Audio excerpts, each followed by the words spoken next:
Saurabh Shah, I know him for many, many years, and I had the honor of, if you don't mind, operating his cataract also. And whatever I know a little bit about him, I'm going to say in next 1 or 2 minutes. He's a independent journalist. Correct me, Saurabh, wherever I'm doing wrong. A prolific reader, prolific writer, and most important thing, he's a thinker. He thinks about various subjects. I understand from today's, perspective point of view, today's relevance point of view, we are going to discuss about the election and related politics. We are not talking on behalf of any political party, probably, but in general, and I would request and suggest that let us make it very interactive. In between also, question, answer, or whatever way you prefer. As I also understand, he has a deep understanding of various subjects, including Bollywood. Correct me if I'm wrong. So he will know about Bollywood more than any of us. But that's not today's subject. That's some other. So without wasting much time, I invite Saurabh Shah and the request of the Saurabh, please. Thank you.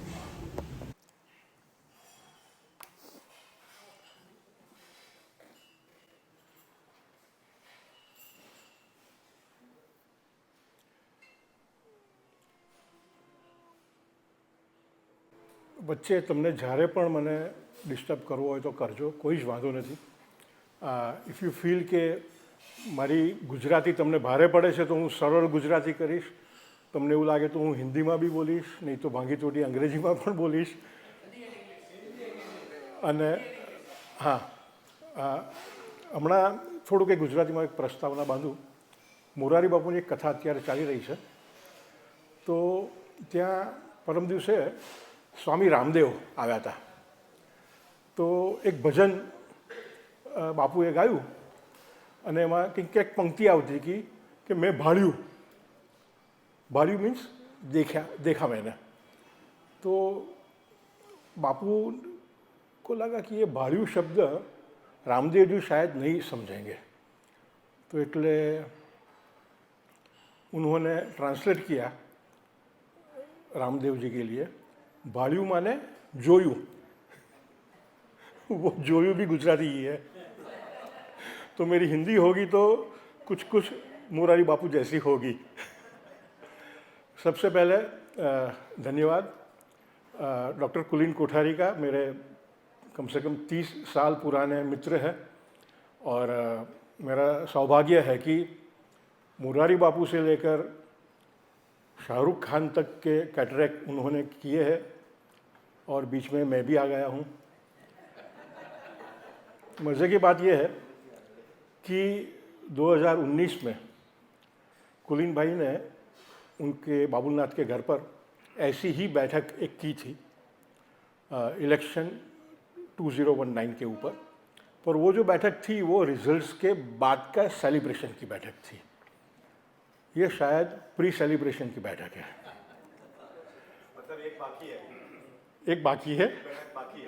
मैं पूछना चाहूँगा कि देखिए मोदी जी ने तो कह दिया संसद में कि भाई 317 हमने हटा दी है, तो इस बार भाजपा को 317 तो आने वाली है, उन्होंने संसद में कहा. और एनडीए मिला के हम 400 पार जाएंगे, ये उन्होंने संसद में कहा है.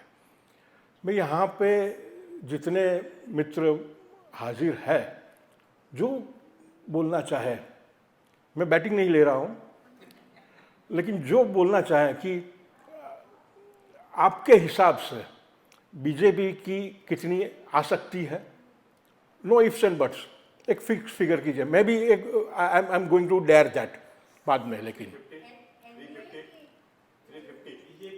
बीजेपी 350 और एनडीए 325 प्लस माइनस 25 एनडीए 350 के आसपास. जी आप क्या कह रहे थे? 350, 360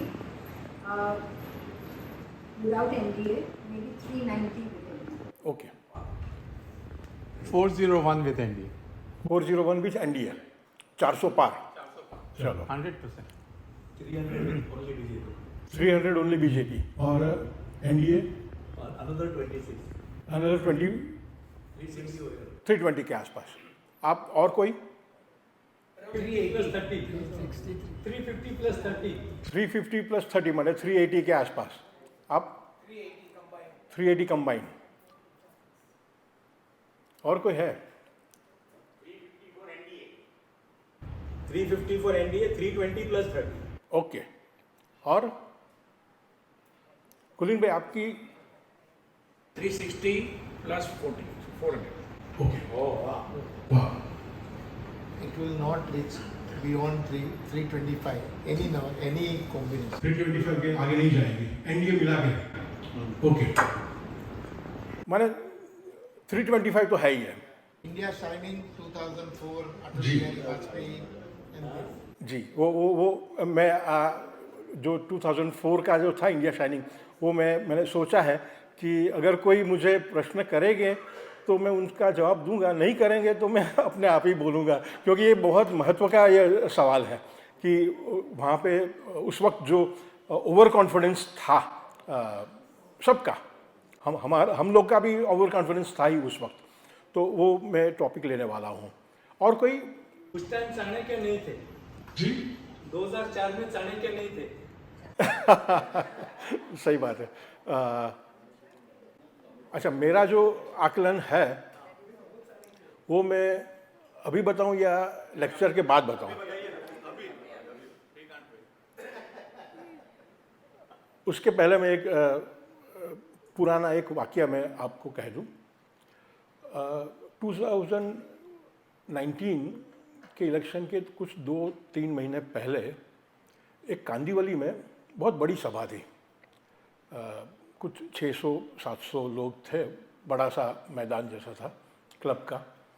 तो वहाँ पे हमारे बहुत ही आदरणीय राजकीय विश्लेषक नगिनदास संघवी साहब, जो 100 इयर्स तक उन्होंने फुल्ली वर्किंग, और मेरे परम गुरु भी कॉलेज में जब मैं था मीठीबाई में तो पॉलिटिकल साइंस वे पढ़ाते थे हमें, और हमारी विचारधारा दोनों की उत्तर दक्षिण. वे पूरे सेक्युलर, वहाँ तक की सेक्युलर की हमारे जर्नलिज्म, गुजराती जर्नलिज्म में उनको चीड़ से लोग मौलाना नगिनदास संघवी कहते थे, और मैं पूरा का पूरा right from Babri demolition to 30 years तक पूरा हिंदुत्ववादी हूँ. तो मेरा लेक्चर था, बाद में संघवी साहब बोलने वाले थे, तो मैंने तब तक कोई पोल आया नहीं था, कोई कुछ बात थी नहीं. मेरा आकलन था, या कहिए कि मेरी एक हंच थी कि 300 प्लस सीट्स आएगी, और मेरे में ये करेज है कि भी जो मेरे मन में होता है वो मैं बोल देता हूँ. तो 303 आई, वो तो बाद में आई. और वहाँ पर मैंने एक ये कहा था कि 300 क्यों, तो मैंने मोदी की सब खासियत गिनाई थी, और ये कहा था कि मोदी युग पुरुष है, मोदी युग पुरुष है. तो लास्ट में संघवी साहब ने, वडील है मेरे से 40 साल बड़े, तो वो बोलने वाले थे, तो बोले कि ये सौरभ तो गप्पा लगाते हैं, उसको क्या कुछ पता, बच्चा है. युग पुरुष ऐसे नहीं होते, गांधी जी युग पुरुष हो गए, बाद में ऐसे युग पुरुष नहीं होते हैं. मोदी कोई युग पुरुष नहीं है. अभी मैं तो बोल सकता हूँ नहीं. तो मैंने दूसरे तीसरे दिन मुंबई समाचार की मेरी जो डेली कॉलम आती थी, उसमें मैंने लिखा कि ये ऐसा हुआ, और संघवी साहब ने मुझे डांटा पब्लिक में कि ऐसे युग पुरुष नहीं कहते मोदी को. तो मैं भी मानता हूँ कि अभी मैं मोदी को युग पुरुष नहीं कहूँगा, मैं मोदी को अवतार कहूँगा.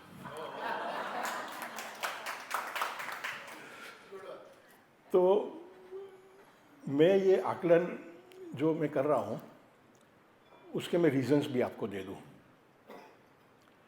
जब मोदी कहते हैं, संसद में कहते हैं कि इस बार 317 आएगी बीजेपी की, और एनडीए के साथ 400 पार जाएंगे। आप मोदी जी का रिकॉर्ड देख, 317, हाँ 370, आई एम सॉरी, वो मोरारी बापू वाली गुजराती है। 370, आई एम सॉरी, 370, चलो ना 370, सही बात है। उसमें क्या होता है कि जब गुजराती लोग ये बोलते हैं ना, तो एक बार अमित भाई बोलते थे कि उसको टिंगा टोड़ी करके लेके गए।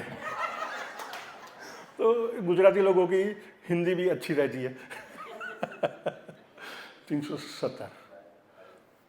तो मोदी जी को आपने देखा होगा उनका track record right from beginning, माने सीएम जब थे तब से लेकर पीएम के 10 साल, वो कभी भी ब्रैग नहीं करते हैं। ब्रैग कब करते हैं? काम कर लिया फिर ब्रैग करेंगे, वो करना ही चाहिए। पर ऐसा नहीं कहेंगे कि भाई चलो हम पीओके को लेके दिखाएंगे, नहीं, हम स्ट्राइक करेंगे अंदर घुस के, नहीं, स्ट्राइक कर दी, बाद में वो करेंगे, कहेंगे हमने ये किया है। तो 370 और 400 के फिगर उनके पास कैसे आए होंगे? वैसे सबको पता है कि क्या क्या सिस्टम रहती है गवर्नमेंट की। एक सिस्टम रहती है इंटेलिजेंस ब्यूरो की, आईबी, उससे जो भी पता चलता है वो चलता है। दूसरी सिस्टम रहती है भाजपा का खुद का, कोई भी पार्टी हो, टीएमसी हो, कांग्रेस हो, कोई भी पार्टी हो, उसका खुद का इंटेलिजेंस रहता है ग्रास रूट लेवल पर, हाँ, तो वो आकलन रहता है। और तीसरा आकलन भाजपा का प्लस पॉइंट ये है कि भाजपा के पास ग्रास रूट लेवल के बड़े बड़े दिग्गज नेता इतने सारे हैं, राजनाथ सिंह से लेकर अमित भाई से लेकर बहुत सारे। मैं उनमें निर्मला सीतारामन नहीं गिनता हूँ क्योंकि वो बड़े नेता है, लेकिन वो ग्रास रूट से नहीं जुड़े हैं, वो अलग है। लेकिन ग्रास रूट से पुरुषोत्तम रूपाला गुजरात में है, देवेंद्र फडणवीस है यहाँ पर, तो 100 से ज़्यादा, हाँ, अन्नामलाई है, तो 100 से ज़्यादा ऐसे ग्रास रूट से जुड़े हुए नेता है जो फीडबैक देते हैं। तो ये फीडबैक के आधार पर 2 महीने से पहले उन्होंने 370 और 400 ऐसा कहा था। सेकंड फेज ऑफ वोटिंग के बाद आप देखिए मोदी बहुत ही आक्रामक हो गए हैं। इतने आक्रामक मैंने कभी मोदी को देखा नहीं जी। लोग 2 महीनों से देख रहे हैं ना, थोड़ा एरोगेंस ज़्यादा दिख रहा है in terms of like guarantee और the way he says like ना प्रेजेंस। अब गोवा की स्पीच में भी उन्होंने कहा कि लोग वृद्ध बीमार पड़ते हैं, हम ये स्कीम ला रहे हैं, सब मोदी थोड़ी हो जाते हैं। देखिए अपना अपना नज़रिया होता है, हाँ? जब भी देश में कुछ खराब हुआ, मोदी क्या कर रहे हैं, हाँ? एक भैंस मर गई, मोदी क्या कर रहे हैं, एक ये हो गया, मोदी क्या कर रहे हैं, तो पूरा का पूरा ब्लेम विपक्ष खास करके मोदी के ऊपर डालते हैं। तो मैंने ये, आप जो ये कह रहे हैं, वो गुजरात में मैंने देखा था कि मोदी, आप जिसे ब्रैगिंग कहते हैं, हाँ, वो मैंने उसको ये उनकी ये ट्रेड को मैंने जस्टिफाई किया था कि गुजरात में जितनी खराब घटनाएं रहती हैं वो सबका दोष मोदी पर सब लोग डालते हैं, सब लोग माने विपक्ष या मीडिया और मीडिया। तो जितना अच्छा हुआ है वो खुद जज क्यों ना ले? अगर आपके घर में कुछ खराब हुआ, हाँ, तो आपकी पत्नी, बाल बच्चे, पड़ोस वगैरह आपके ऊपर दोष डालते हैं, हाँ, और आपने अगर समझो कि मर्सिडीज नहीं ली, हाँ, नया घर लिया, वैकेशन पे इतना खर्चा किया, तो नेचुरली उसका जज भी आप लेंगे ना कि भाई मैंने किया ये बच्चों के लिए। तो ऐसी बात है, ये मैं मानता हूँ ऐसा। तो उसमें मैं कोई गलती नहीं देख रहा हूँ, वो एरोगेंस लगती है तो वो गालियाँ भी उतनी खाते हैं। तो मैं ये मानता हूँ कि सेकंड फेज के बाद उनका जोश बढ़ गया है, उनकी आक्रामकता बढ़ गई है। He must have seen from this 3 resources कि हमारी सीटें बढ़ रही है।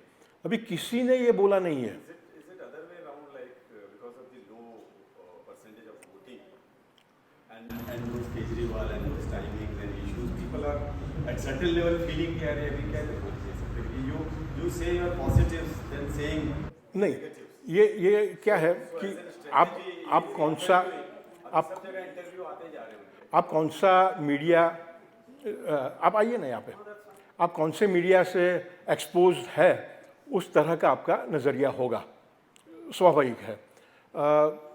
केजरीवाल इन जेल और Kejriwal outside of jail is absolutely no issue at all. अगर केजरीवाल को मंगलवार को बेल मिलती भी है तो भी कुछ फ़र्क नहीं पड़ता है, केजरीवाल अगले 10 साल अंदर रहते हैं तो भी कुछ फ़र्क नहीं पड़ता है। केजरीवाल का एक पॉइंट भी बाद में मेरे लेक्चर में आएगा। As far as less percentage of voting is concern, तो जितने सारे पुराने डेटा आप पढ़ेंगे तो आपको पता चलेगा कि इंदिरा गांधी जब थम्पिंग मेजोरिटी से आती थी तो भी परसेंटेज ऑफ वोटिंग कम रहती भी थी। परसेंटेज ऑफ वोटिंग विज़ विनेबिलिटी उसका कोई संबंध है नहीं। As a normal citizen, we used to understand that the lower the voting, the lower are the voters for BJP, because the masses vote for, say, X community vote for against BJP. So ji, there is the probability changes. जी ऐसा नहीं है। Media एक perception बना देता है, वो perception फिर आगे चलता है क्योंकि उनकी जो इकोसिस्टम है कांग्रेस की या विपक्ष की वो इतनी स्ट्रांग है। मैं एक ही उदाहरण दूंगा। राहुल गांधी ने अमेठी छोड़कर रायबरेली पसंद किया। अभी ये उनकी बहुत बड़ी हार है कि जो सीट से वे खुद जीतते थे एक ज़माने में, उनके पिताजी राजीव जी जीतते थे। राजीव जी के पहले भी कांग्रेस की ही सीट थी अमेठी, माने Amethi was a strong hold. तो मीडिया में मैं तो नाम देता हूँ साहब, राजदीप सरदेसाई से लेकर रवीश कुमार, बहुत सारे ऐसे नाम हैं, बरखादत, मैंने नाम लेकर इनको बहुत धोया भी है, बहुत धोया है, क्योंकि वो लोगों ने इतने पाप किए हैं। 2002 जब गोधरा हिंदू हत्याकांड हुआ था तो सबको, शेखर गुप्ता वगैरह सबको मैंने एक्सपोज किया है, और किसी के पास मेरे ये उनके खिलाफ जो मैंने लिखा है किसी के पास जवाब नहीं है। एक मैं उदाहरण दूँ आपको। Rajdeep's that interview where he was praising Pakistan. हाँ। And then those all questions were pro Pakistan. हाँ हाँ, अभी आपका कोई सवाल होगा तो आप बाद में कहिए। तो शेखर गुप्ता के लिए एक खाली मैं बात कर दूं आपको कि 2002 में मैं मिड डे का एडिटर था। तो मैंने और बची करकरिया वेटरन जर्नलिस्ट हमारी मिड डे की एडिटोरियल डायरेक्टर थी, माने खालिद अंसारी और तारिक अंसारी मालिक थे, और ये एडिटोरियल डायरेक्टर बहुत ही आदरणीय पत्रकार और पारसी और वेटरन, हम लोग सब ऐसे उनको देखते हैं। तो एक आर्टिकल मैंने लिखा था मिड डे में कि इंडियन एक्सप्रेस में एक रिपोर्ट आई थी 2 दिन पहले कि गुजरात में ये 6 दुर्घटनाएं हो गई। एक मुस्लिम महिला के पेट में छुरा भोंक के गर्भ निकाला गया, एक में ऐसा हुआ, एक में ऐसा हुआ, एक में इतनी हम आप क्या समझे, गुजराती में हम थरथरावनारी कहते हैं, हिंदी में क्या कहते हैं बस वही। तो मैंने ये रिपोर्ट के खिलाफ इंडियन एक्सप्रेस का नाम देकर ये 6 किस्से क्यों गलत है, मिस इन्फॉर्म करते हैं, ऐसा पूरा एक रिपोर्ट मेरा आर्टिकल मैंने मिड डे के लास्ट पेज में लिखा एज एन एडिटर। तुरंत दोपहर में बच्ची करकरिया का मुझे इंटरकॉम आया कि सौरभ तुमने क्या लिखा है। मैंने कहा मैडम ये लिखा है वगैरह वगैरह। क्यों, क्या हुआ? अरे शेखर गुप्ता का मुझे फ़ोन आया था, ये बोलते हैं कि आपका एडिटर तो इंडियन एक्सप्रेस को बदनाम कर रहा है वगैरह वगैरह। मैंने कहा आपको क्यों फ़ोन किया? शेखर नोज़ मी पर्सनली, हम मिले हैं। उनके गुजराती इंडिया टुडे जब उन्होंने शुरू किया था तब मेरा कुछ काम था, तो मेरे ऑफिस में भी आ गए थे उस वक्त के ऑफिस में, तो वी नो ईच अदर, तो डायरेक्टली मेरे से बात कर सकते थे। खैर फिर भी अगर आपको ही फ़ोन किया है तो आप उनको एक मैसेज दे दीजिए मेरी ओर से कि हमारे एडिटर ये कह रहे हैं कि अगर सौरभ शाह गलत है तो आपके इंडियन एक्सप्रेस में उन्होंने जो कहा है ये सब गलत है, तो आप उसके सब प्रूफ लाके दे दीजिए ना रिपोर्ट में। हाँ, पब्लिकली एक स्लैप मारिए, सौरभ शाह को क्यों नहीं मारते हैं आप? ऐसे वाया वाया क्यों कहते हैं आप? तो ऐसे तो मैंने शेखर गुप्ता ही नहीं, राजदीप, बरखादर सबकी पोल खोली है। तो वो 20 साल पहले का ज़माना था कोई बोलता नहीं था ये सब ऐसे पत्रकारों के विरुद्ध में।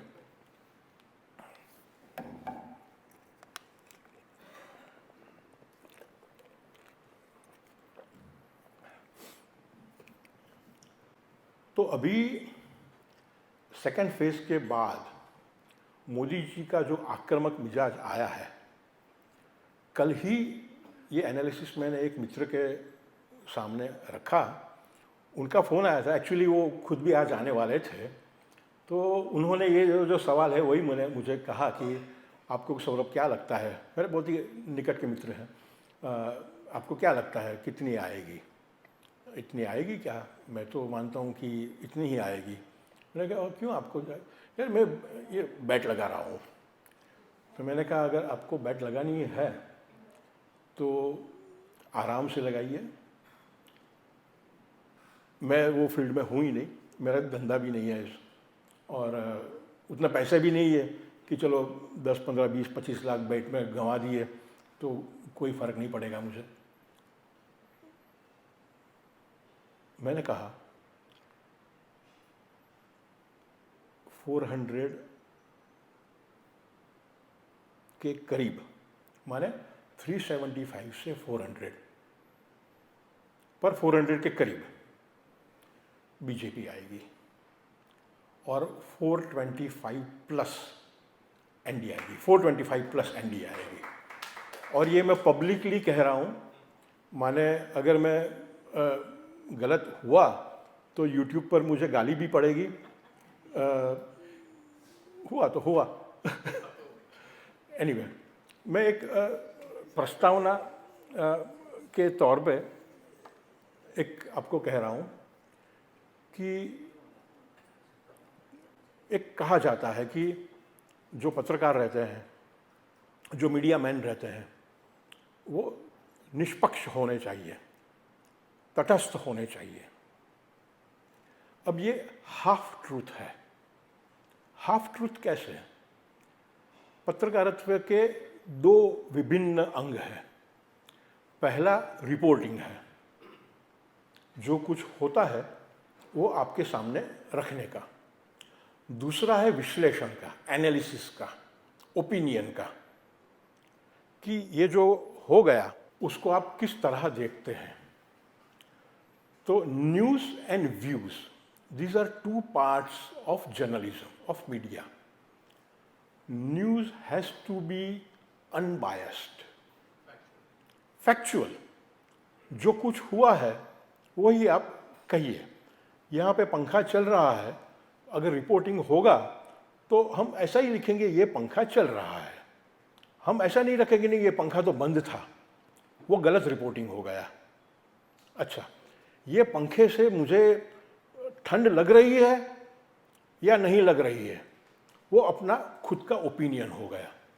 आप शायद कहेंगे एकदम नज़दीक बैठे हैं कि नहीं नहीं ये पंखे से तो बहुत ही हवा आ रही है, मुझे तो ठंड लग रही है। आप कहेंगे नहीं नहीं मुझे तो गर्मी लग रही थी। तो ये आपके दोनों ओपिनियन हो गए हैं। तो कोई भी ओपिनियन सच हो सकता है, न भी हो सकता है। मैं मानता हूँ कि न्यूज़ का जो पार्ट था वो मैंने मेरे जर्नलिज्म में करीबन 4.5 डिकेड हो गए हैं। I first started as a journalist in daily paper full time as a sub editor in 79, way back in 79। Harinder Dave करके हमारे बहुत ही बड़े पत्रकार और साहित्यकार थे, और जन्मभूमि ग्रुप बहुत बड़ा ग्रुप, उन्होंने एक डेली पेपर अभी तो भी चालू है जन्मभूमि, लेकिन एक डेली मॉर्निंग निकाला था जन्मभूमि प्रवासी। तो मुझे बहुत ही कम उम्र में वहाँ पर सब एडिटर की ये जॉब मिल गई थी, तो तब से मैं ये काम कर रहा हूँ। तो जब मैं न्यूज़ करता था, न्यूज़ रिपोर्टिंग, तो ये मेरा आग्रह था। अब कि मैं व्यूज़ का आदमी हूँ, तो व्यूज़ मुझे जो सच्चा लगता है, जो सही लगता है, वो मुझे बोलना चाहिए। देखिए, राम और रावण, आप किसी कवि को बोलेंगे, किसी फिलोसोफर को बोलेंगे, तो कहेंगे कि नहीं, रावण में भी इतनी अच्छाइयाँ थी, रावण तो ये भी था, रावण तो ये भी था, रावण ने सीता जी को हाथ भी नहीं लगाया था, वगैरह। और राम के बारे में कहेंगे, नहीं, राम ने तो ये काम गलत किया, सीता जी को अग्नि परीक्षा दिलाई। मेरा धर्म कविता करने का नहीं है, मेरा धर्म फिलॉसफी झाड़ना भी नहीं है, मेरा धर्म पत्रकारित्व का है। मुझे लोगों से कहना है कि देश में राम राज्य चाहिए या रावण राज्य चाहिए, ये साफ है। दूध दही में पग नहीं रखना चाहिए। फिलहाल क्या हुआ है मीडिया में कि रिपोर्टिंग में लोग मिक्स कर देते हैं, तटस्थ नहीं रहते हैं। रिपोर्टिंग जब करते हैं तब ही उसमें व्यूज़ डाल देते हैं। आपने times of India, Indian express, Hindustan times या नभाटा, महाराष्ट्र टाइम्स, जो भी आप पढ़ रहे हैं, या गुजराती में कोई भी अखबार आप पढ़ रहे हैं, देखा होगा अब की हेडलाइंस जो 15-20 सालों से आती है, तो एक आपका मन बन जाता है हेडलाइन पढ़ के ही। हेडलाइन में फैक्ट्स नहीं रहती है, ओपिनियन रहता है। अरे भाई, ओपिनियन एडिट पेज पे होना चाहिए, एक अलग से ओपिनियन होना चाहिए। और ओपिनियन में वो लोग तटस्थता की बातें करते हैं। पूरा गेम चेंज कर दिया है मीडिया ने, जो गलत है। तो मैं ये मानता हूँ कि पत्रकार को, माने विश्लेषक को, व्यूज़ जो देते हैं उनको तटस्थ नहीं होना चाहिए। जो सही लगे, जो अच्छा लगे, वो मेरे हिसाब से ये अच्छा है, वो लॉजिक के साथ कहना चाहिए। तो आज की जो बातें मेरी रहेगी वो ये हिसाब से रहेगी। और भी एक कैविएट में ज़रा डाल देता हूँ कि न मैं भाजपा का आदमी हूँ, न शिवसेना का आदमी हूँ, न इसका उसका किसी का आदमी नहीं हूँ। मैंने एक बार बहुत ही पहले 2 बातें लिखी है जो मैं आपके सामने रखना चाहता हूँ। 2002 गोधरा हिंदू हत्याकांड के बाद मैं हिंदुत्व की और गुजरात के लोगों की या गुजरात गवर्नमेंट की बातें बहुत करता था। तो कुछ लोग कहने लगे, भाई सौरभ शाह को तो अभी विधानसभा की इलेक्शन आ रही है दिसंबर 2002 में, तो इलेक्शन की टिकट चाहिए। तब मैंने लिखा था, मेरे कॉलम में ही लिखा था, पब्लिक भी, अब मेरी बुक में भी है, कि अगर आपको पता चले कि मैंने भाजपा के पास से या किसी भी राजकीय पक्ष के पास से इलेक्शन की टिकट ली है या कुछ लिया है माने मांगा नहीं है, फिर भी किसी ने दिया है और मैंने लिया है, ऐसा भी आपको पता चले, तो आप बम्बई आके मेरा मुंह डामर से काला कीजिए। डामर का पैसा मैं दूंगा और मेरा एड्रेस कोई भी सेकुलर वाला दे देगा आपको। और ऐसे ही बात अभी 2014 के बाद आई, तो मुझे फिर से लिखनी पड़ी, क्योंकि उस वक्त बहुत सारे गुजराती वडील साहित्यकार, पत्रकार वगैरह को पद्मश्री वगैरह वगैरह मिलने लगा था। तो सब लोग कहने लगे सौरभ शाह भी कटोरा लेके पद्मश्री की लाइन में खड़ा है। तो मैंने कहा कि भाई, पूरा आर्टिकल मैंने लिखा, पद्मश्री या कलम की साधुता। ये मेरा आर्टिकल पब्लिश्ड है और मेरे एक बुक में भी है और मेरे पोर्टल newspremi.com में भी ये आपको मिल जाएगा। उसका हिंदीकरण भी पोर्टल में है। तो मैंने लिखा कि पद्मश्री वैसे अनाउंस नहीं होता है, आपको पहले से इन्फॉर्म किया जाता है। तो अगर ऐसे जो लोग हैं ना, मैं पद्मश्री मैंने ना बोल दिया लोगों को, ऐसा नहीं होता है। तो आप ना बोलना है तो पहले से आप ना कह सकते हैं, जब भी वहाँ से अब मैसेज आएगा तब, कि नहीं मैं नहीं लूँगा। तो मैंने कहा कि अगर कोई ऐसा मैसेज आएगा तो मैं विवेक से आभार मानूंगा जिसने भी मेरा नाम रेकमेंड किया होगा, लेकिन मैं नहीं लूँगा क्योंकि मैं राज्याश्रय में नहीं मानता हूँ। माने कि सरकार अधीन कुछ भी सुविधा हो, मैं उसमें नहीं मानता हूँ। मैं लोकाश्रय में मानता हूँ। माने मेरे जो माई बाप हैं वो सरकार नहीं हो सकते। मेरे माई बाप, मेरे पाठकगण, वाचक, मेरे रीडर्स जो है वो मेरे माई बाप होंगे। तो ये दो बात आप ध्यान में रखिए, और बाकी अब जब मैं ये कहूँगा तब। सबसे पहला मुद्दा मुझे ये करना है, खास करके साउथ मुंबई में जो उम्मीदवार डिक्लेयर हो गए, तो बहुत बार लोग कहते हैं कि भाई मोदी जी अच्छे हैं, लेकिन भाजपा में कुछ ये गलती है, ये उम्मीदवार ठीक नहीं है, यहाँ पर कुछ अच्छा नहीं चल रहा है वगैरह। तो मैं पब्लिकली ये आपको कहना चाहता हूँ कि आपको अगर 370 हटानी है, आपको अगर यूसीसी लानी है, आपको अगर ऐसे जितने बड़े डिसीशंस जो है वो लाना है, तो आप उम्मीदवार को मत देखिए, पार्टी को देखिए। क्योंकि दो बातें हैं। मान लीजिए कि यहाँ पर समझिए आपका कोई महात्मा गांधी यहाँ पे खड़ा है, साउथ मुंबई में आपका जो कैंडिडेट है वो महात्मा गांधी है। चलो, महात्मा गांधी के तो कोई भी वोट देंगे, लेकिन महात्मा गांधी की चोटी किसके हाथ में रहेगी? वो जो जेल में पड़ा है उसके हाथ में रहेगी। और यहाँ पर भाजपा का अगर कोई 19-20 वाला उम्मीदवार है तो उसकी चोटी मोदी के हाथ में रहेगी। तो Modi would be able to control his और हर एवरीथिंग। कांग्रेस का तो राहुल गांधी रहेगा बॉस, आपका केजरीवाल साहब रहेंगे, दूसरे का दूसरा रहेगा, उसमें से दूध का दूल्हा कोई भी नहीं है। एक बात। दूसरी बात, आप कहेंगे दूध के दूल्हे तो भाजपा भी नहीं है, मोदी भी नहीं है। मैं स्वीकार करता हूँ, मोदी जी खुद बोलते हैं कि दूध का दूल्हा मैं नहीं हूँ, लेकिन उनके दूध के दूल्हे की व्याख्या आखिर पूरी एकदम अलग लेवल की है, एकदम अलग लेवल की। तो मैं दूसरी बात ये करना चाहता हूँ कि महाभारत में एक श्लोक आता है, आपने शायद पढ़ा भी होगा, कि 100 टचनु सोनू जो है, 100 टच का सोना, मैंने आज की परिभाषा में कहते हो 24 कैरेट का सोना, उससे कभी भी दागीना माने ऑर्नामेंट्स नहीं बन सकते हैं। उसमें कुछ ना कुछ बेग डालना पड़ता है। 24 कैरेट के सोने से नहीं होता है, 100 टच के सोने से नहीं होता है, कुछ डालना पड़ता है। तो राजकारण, पॉलिटिक्स, पब्लिक लाइफ ऐसी ही बात है कि अगर उसमें से आपको कुछ बनाना है तो कुछ ऐसा कुछ गलतियां आपको स्वीकारनी पड़ती है। एक मैं उदाहरण आपको दूं, महबूबा मुफ्ती के साथ जब भाजपा ने समझौता किया था और JNK के शासन में पार्ट लिया था, तब सब भाजपा वाले समर्थक या मोदी के समर्थक कहते थे कि मोदी ने ये इतनी खराब पार्टी के साथ, इतनी उसका ये बैकग्राउंड है, वो बैकग्राउंड है, उनके साथ क्यों समझौता किया। बाद में हमें पता चला कि क्यों किया था, कि उनको सरकार बनानी थी।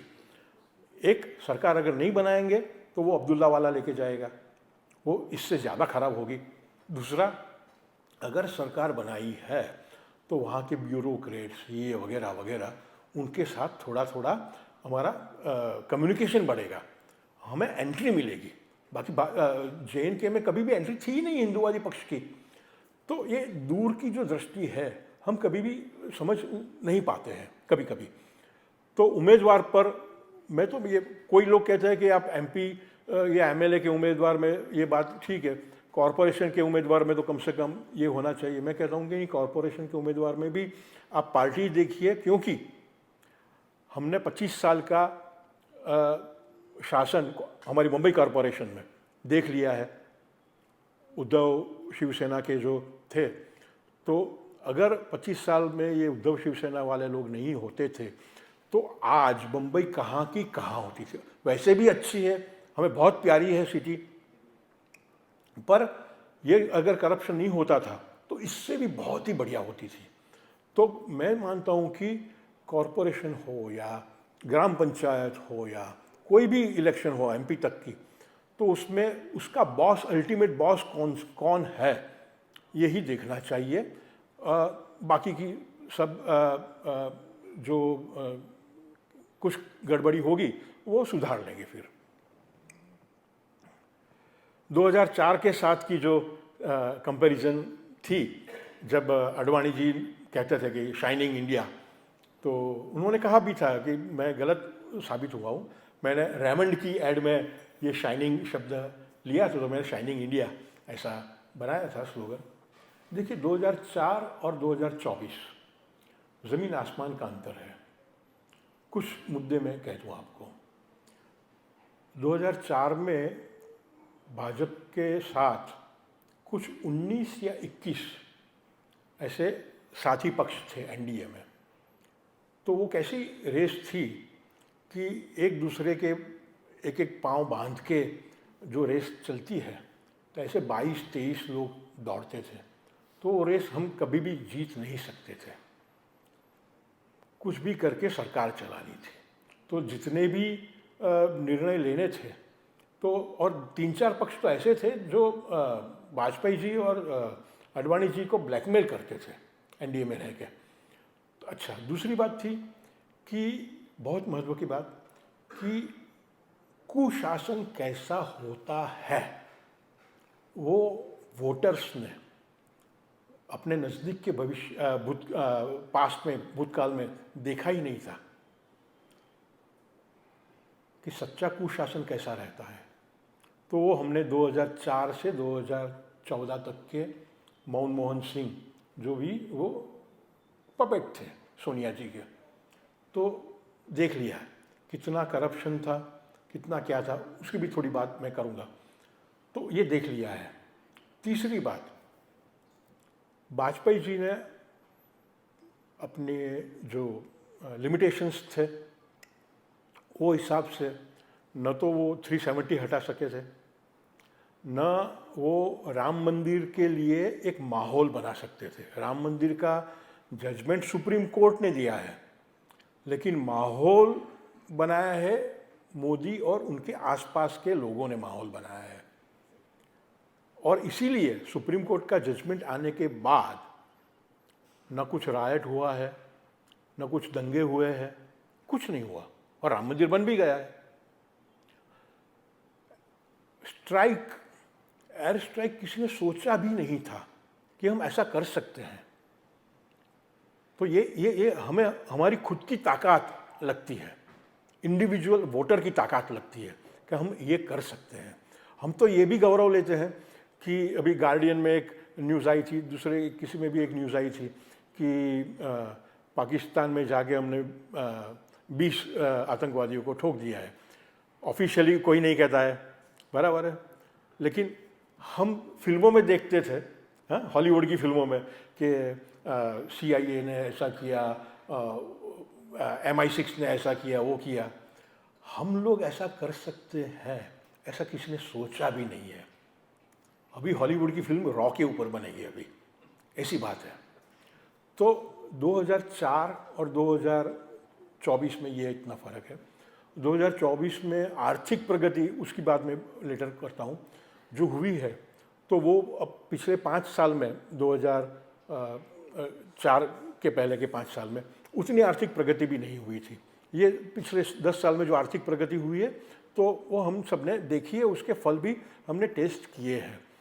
तो 2004 की जो कंपैरिजन है वो मेरे हिसाब से बिल्कुल ही बेबुनियाद कंपैरिजन है। मोदी जी ने सबसे बड़ा काम जो किया मेरे हिसाब से, क्योंकि एज अ मीडिया पर्सन मुझे ये लोगों की जो इकोसिस्टम रहती है उनका अच्छा खासा परिचय है कि कैसे ये एक निर्भीक और राष्ट्रनिष्ठ वॉइस आवाज़ को दबा सकते हैं। ये निर्भीक और राष्ट्रनिष्ठ शब्द मुझे एक अवार्ड दिया गया था वाजपेयी जी के हाथों जब वे बड़ा प्रधान थे और डेप्यूटी प्राइम मिनिस्टर ये अपने अडवाणी जी थे। तो संसद भवन के संकुल के एक सभागृह है, वहाँ पे ये विधि हुई थी और वैद्य गुरुदत्त पांचजन्य अवार्ड मुझे दिया गया था। तो उसमें प्लेक में लिखा है कि निर्भीक और राष्ट्रनिष्ठ लेखनी के धनी। तो 2003 या तो मेरे जैसे पत्रकार और भी है तो उनको एक्चुअली दबोचा जाता था। 1992 से जब बाबरी डिमोलिश हुई तब at that time I was one of the rarest of rare journalist. कुछ 5 या 7-8 जर्नलिस्ट थे पूरे इंडिया में, सभी लैंग्वेजेस मिला के, कि जो लोगों ने बाबरी मस्जिद गिराई गई ऐसा नहीं लिखा था, बाबरी ढांचा गिराया गया ऐसा लिखा था। और मैंने तो प्रगट लिखा था कि ये मीडिया ने जब उसको मस्जिद कहा ना, ये सबसे बड़ी गलती थी, क्योंकि 1949 के बाद वो मस्जिद थी ही नहीं, वहाँ पर नमाज नहीं पढ़ी जाती थी। क्यों? क्योंकि वहाँ पर रामलला की मूर्ति स्थापित हो गई थी, तो वो लोगों के लिए नमाज मस्जिद ये हराम हो गई थी। तो मस्जिद थी ही नहीं, बाबरी ढांचा ही था। तो अगर मस्जिद शब्द नहीं यूज़ किया होता मीडिया ने तो ये जो आक्रोश भड़का है वो नहीं भड़कता। एनीवे, तो ये पूरी जो इकोसिस्टम उन्होंने बनाई है जो आज तक चलती आ रही है, तो उसका बहुत खामियाजा हमें भुगतना पड़ता है और करते हैं। क्योंकि क्या है कि भाई देश के सैनिक है, हाँ, तो उनको बख्तर दीजिए, प्रोटेक्शन दीजिए, अच्छी सारी गन दीजिए, तोप दीजिए, कुछ भी दीजिए, लेकिन उनको तो मालूम होता ही है कि मेरे सर पे जोखम है, मैं जब सरहद पे जाता हूँ तो वैसे ही लोग मुझे कहते हैं कि आपको डर नहीं लगता वगैरह वगैरह। तो मैं सरहद की बात नहीं करता हूँ, मैं कहता हूँ कि अभी फायर ब्रिगेड वाला आदमी कोई होगा, वो अगर आग बुझाने गया तो अपने कोट में बर्नोल थोड़ी रखेगा, उसको मालूम है कभी जल जाएंगे तो जल जाएंगे, ठीक है, तो बर्नोल लेके नहीं घूमता है वो। तो ऐसा हमारा है कि भाई ये होता है तो होता है ऐसा। तो ये इकोसिस्टम की जो बात है, तो वो लोगों ने मेरा या मेरे जैसे पत्रकारों का नहीं, लेकिन लाखों करोड़ों भारतीयों का, मतदारों का बहुत बड़ा नुकसान किया है। कैसे किया है कि आप देखिए कि फेक न्यूज़ अब सभी सोशल मीडिया पे एक्सपोज है। अच्छा, अगर आप सोशल मीडिया के बदले प्रिंटेड मीडिया पे ही ध्यान रखते होंगे या इलेक्ट्रॉनिक मीडिया टीवी पे ही ध्यान रखते होंगे, तो आजकल तो ये हो गया है कि सोशल मीडिया का जो ट्रेंड है वो आपको प्रिंट मीडिया में आ जाएगा कि सोशल मीडिया में ये ट्रेंड चल रहा है, टीवी वाले भी आपको ट्वीट दिखाएंगे ये। तो हम सब लोग सोशल मीडिया से प्रभावित है। अभी फेक न्यूज़, अभी तो AI आ गया, पहले सिर्फ फोटोशॉप था, तो अभी केस भी होने लगे अमित शाह का जो फेक वीडियो आया। तो हम कैसे स्थापित करेंगे ये फेक न्यूज़ है या नहीं है? हमारे जैसे पत्रकार को भी सभी न्यूज़ की तह में हम नहीं जा सकते हैं, इतने सारे न्यूज़ आते हैं, तो हम कैसे करेंगे? मेरा एक सिंपल सॉल्यूशन मेरे लिए तो ये है कि अगर आपको ऐसा कोई न्यूज़ सुनाई दे या आपके पढ़ने में आए और आपको सवाल ऐसा हो कि क्या ये सच है, तो आप मन में सोचिए नेगेटिव कि नहीं ये गलत है, और 99% आप सच ही होंगे कि भी ये गलत ही न्यूज़ होगा अगर आपके दिमाग में ये आया तो। क्योंकि एक भरोसा होना चाहिए लीडर के ऊपर। अगर गलती से भी हमें जिस पर भरोसा है वो उन्होंने कुछ ऐसा काम कर दिया भी, तो हम माफ़ कर सकते हैं। हमारे कुटुंब के जो वडील रहते हैं, हाँ, हम जब युवान थे और पिताजी के साथ संयुक्त कुटुंब में रहते थे, हाँ, ताऊ थे, काका थे, ये सब थे, हाँ, और हम छोटे बच्चे थे, कॉलेज में पढ़ते थे, नई नई नौकरी करते थे, नए नए बिजनेस करते थे, तो उनसे कुछ गलती हो गई तो हम अड़ोस पड़ोस को जाके ऐसे नहीं बोलते हैं कि ये मेरे ताऊ जी ने गलती की, मेरे पिताजी ने गलती की, क्योंकि हमें संयुक्त कुटुंब में रहना है।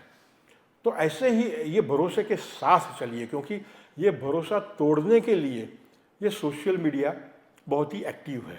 क्यों एक्टिव है? अभी मैं थोड़ी भारत से हटकर बात करता हूँ, बाद में भारत की बात करता हूँ। All over the western world आप देखें, जर्मनी देखें, यूके देखें, यूएस देखें, लेफ्टिस्ट सिस्टम का इतना जोर बढ़ गया है वहाँ पर। हमें शुरुआत में खुशी होती थी कि अच्छा यूएस वाले लोग हमें इतनी गालियाँ देते हैं। अभी देखिए यूएस का क्या हाल हो गया है। सैन फ्रांसिस्को आप देखिए तो पूरी झोपड़पट्टी बन गई है सैन फ्रांसिस्को।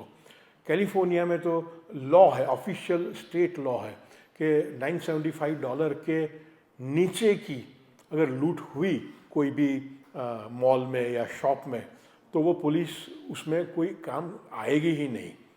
तो इसलिए बड़े बड़े मॉल या बड़ी बड़ी शॉप्स वो या तो बंद कर देते हैं, और कुछ बहादुर लोग होते हैं तो सीसीटीवी पे जो कैप्चर किया है वो फ़ोटो लगा देते हैं, देखो ये लोगों ने हमने यहाँ पर लूट की है।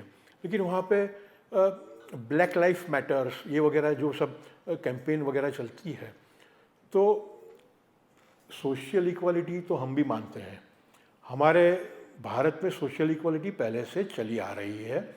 हमें ये कैसे कहा गया है कि हमारे में वर्णाश्रम का ये था वगैरह।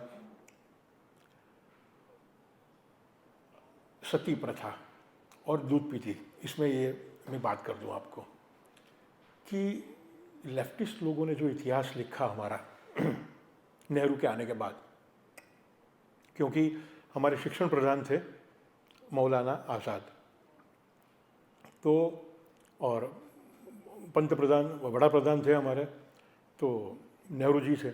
तो नेहरू जी का मिजाज सबको पता है, मुस्लिम परस्त था। पूरा कांग्रेस का मिजाज ऐसा है। मौलाना आज़ाद उन्होंने ये लिखा भी, एक आत्मकथा लिखी और उसमें 30 पेजेस प्रकट नहीं किए। उनके विल में लिखा गया कि ये 30 पेजेस मेरे मरने के बाद 30 साल बाद प्रकट होंगे। तो 30 साल बाद उनकी आत्मकथा की नई एडिशन आई। वो 30 पेजेस आप पढ़ें तो आपको पता चलेगा कि मुस्लिम जो फंडामेंटलिस्ट मुस्लिम थे उस वक्त के, उनके साथ मौलाना आज़ाद का कितना घरोबा था, इतने फैमिली टाइप के रिलेशंस थे। और हम मौलाना आज़ाद को एकदम इंडिपेंडेंट और लिबरल मुस्लिम मानते हैं, वो गलत है, बिल्कुल गलत है। He himself was a fundamentalist person. तो मौलाना आज़ाद के कारण लेफ्टिस्ट शिक्षण शास्त्रियों को, लेफ्टिस्ट हिस्टोरियंस को ये सब मिल गई, और हमें ये पढ़ाया गया कि हमारे भारत में तो सती प्रथा थी। मैं कहता हूँ कि अगर सती प्रथा होती थी, हाँ, मेरे परदादा के परदादा के परदादा जब गुजर गए, तो मेरी परदादी के माने उनकी पत्नी ने अगर सती किया होता तो बाद की 8 पीढ़ी जन्मी कैसे? तो ऐसी कोई प्रथा नहीं थी। एक छोटा सा तबका था जो मुस्लिमों के आक्रमण के से बचने के लिए आत्महत्या करता था, बस। तो ये प्रथा नहीं थी। ऐसे ही दूध पीती की प्रथा, माने अगर बेटी जन्मी, हाँ, तो कथरोट में दूध और पानी मिला के बेटी का गला घोंट देते थे। तो अगर घोंट देते थे तो हमारे परदादा के परदादा वगैरह ने शादी किससे की, हम जन्मे कैसे? ये तो ऐसी बात हुई कि समझिए कि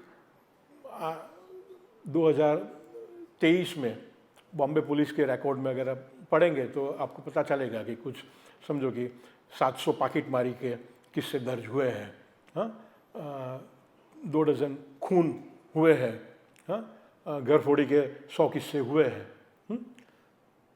500 साल के बाद का इतिहास कोई लेफ्टिस्ट लिखेगा तो कि बॉम्बे तो पाकिटमारों का देश था, बॉम्बे तो खूनियों का देश था। तो क्या मैं और पंकज पारेख ये खूनी है क्या, पाकिटमार है क्या, बलात्कारी है क्या? तो ये जनरलाइज करने की ये साजिश है ताकि हमें हमारी ही संस्कृति से दूर किया जाए। ये एक समझने की बात है और ये हम नहीं समझते क्योंकि हमारे पढ़ाई में ही ऐसा आया है। मैं नसीब वाला हूँ कि मैं यही पढ़ा हूँ, स्कूलों में, कॉलेजों में, आप सब लोग जो पढ़े हैं वही मैं पढ़ा हूँ। हमारी टेक्स्ट बुक कहीं कुछ अलग नहीं थी, लेकिन मैं मीडिया में आ गया। मीडिया में आने के बाद भी कुछ ऐसे हमें वडील पत्रकार मिले जो आइकॉनिक पत्रकार हैं गुजराती में, ऐसे हर एक भाषा में रहेंगे। तो उनके साथ उनके हाथ नीचे काम करने का मौका मिला और ये समझने लगा। तो मोदी जी ने आके ये सबसे पहला जो काम किया था वो काम किया था 2 या तीसरे महीने कुछ 5,000 के करीब NGOs को नोटिस दे दी कि भैया आप लोग हिसाब किताब देते नहीं हैं, करोड़ों रुपये आप वहाँ से लाते हैं लेकिन हिसाब किताब नहीं देते हैं, तो आपको 3 महीने देते हैं, हिसाब किताब आप FCRA वगैरह का जो रूल्स है उसमें आप रख दीजिए और फिर लाइसेंस हम रिन्यू करेंगे। फिर 3 महीने के बाद और 3 महीने का एक्सटेंशन दे दिया। उनको पता था और 6 महीने के बाद दिसंबर जनवरी में न्यूज़ आया कि 3,400 NGOs के ऊपर ताला लग गया। ये सबसे पहला बड़ा कदम था जो बहुत ही कम लोगों ने नोटिस किया है। तो ये NGO को बंद करने के जो फ़ायदे हुए हैं, क्योंकि वो पूरा लेफ्टिस्ट एजेंडा इंडिया में चलाते थे, खास करके एमनिस्टी, खास करके अपने ये ह्यूमन राइट्स वाले। ये ह्यूमन राइट्स वाला कश्मीर में आके क्या करते थे कि जो टेररिस्ट लोग हैं उनके राइट्स हैं, हमारे जवान जो लोग हैं उनके राइट्स नहीं है। आपने शायद आर्टिकल 370 नाम की फिल्म अगर देखी है तो उसमें एक सीन पे तालियां बजती है। कौन सा सीन है वो? आपने पिक्चर तो बहुत देखे होंगे, फोटोग्राफ तो बहुत देखे होंगे मीडिया में।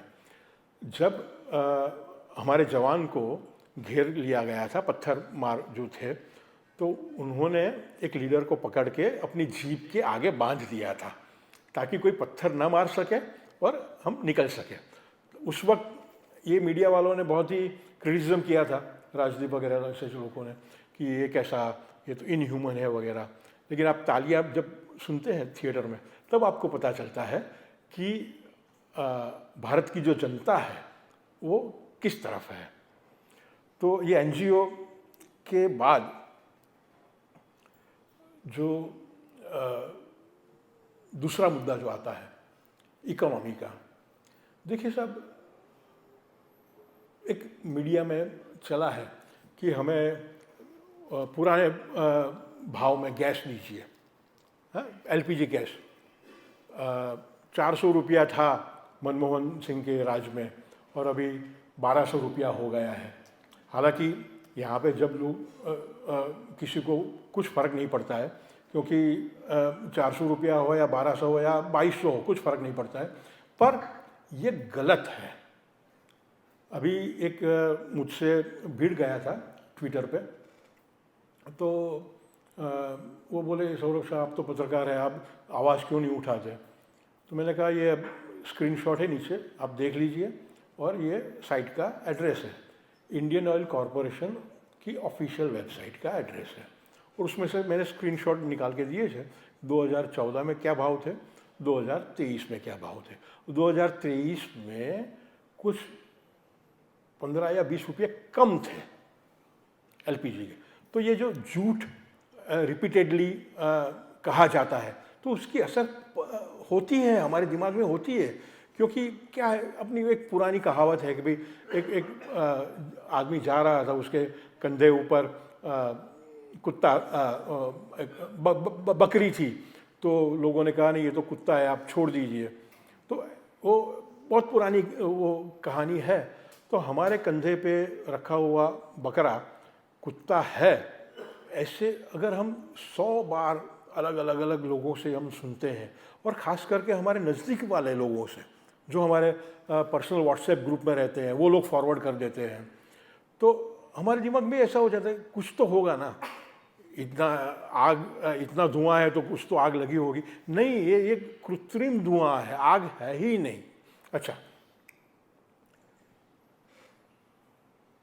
पिछले 10 साल में मुझे तो आश्चर्य होता है, रघुराम राजन जैसा इतना बड़ा इकोनॉमिस्ट जो रिजर्व बैंक का गवर्नर रह चुका है, ऐसा कोई मामूली आदमी तो रिजर्व बैंक का गवर्नर नहीं होगा ना, कुछ तो उसमें दिमाग होगा, थिंकिंग पर्सन होगा। उन्होंने 2-3 दिन पहले कहा कि India is spending too much on infrastructure.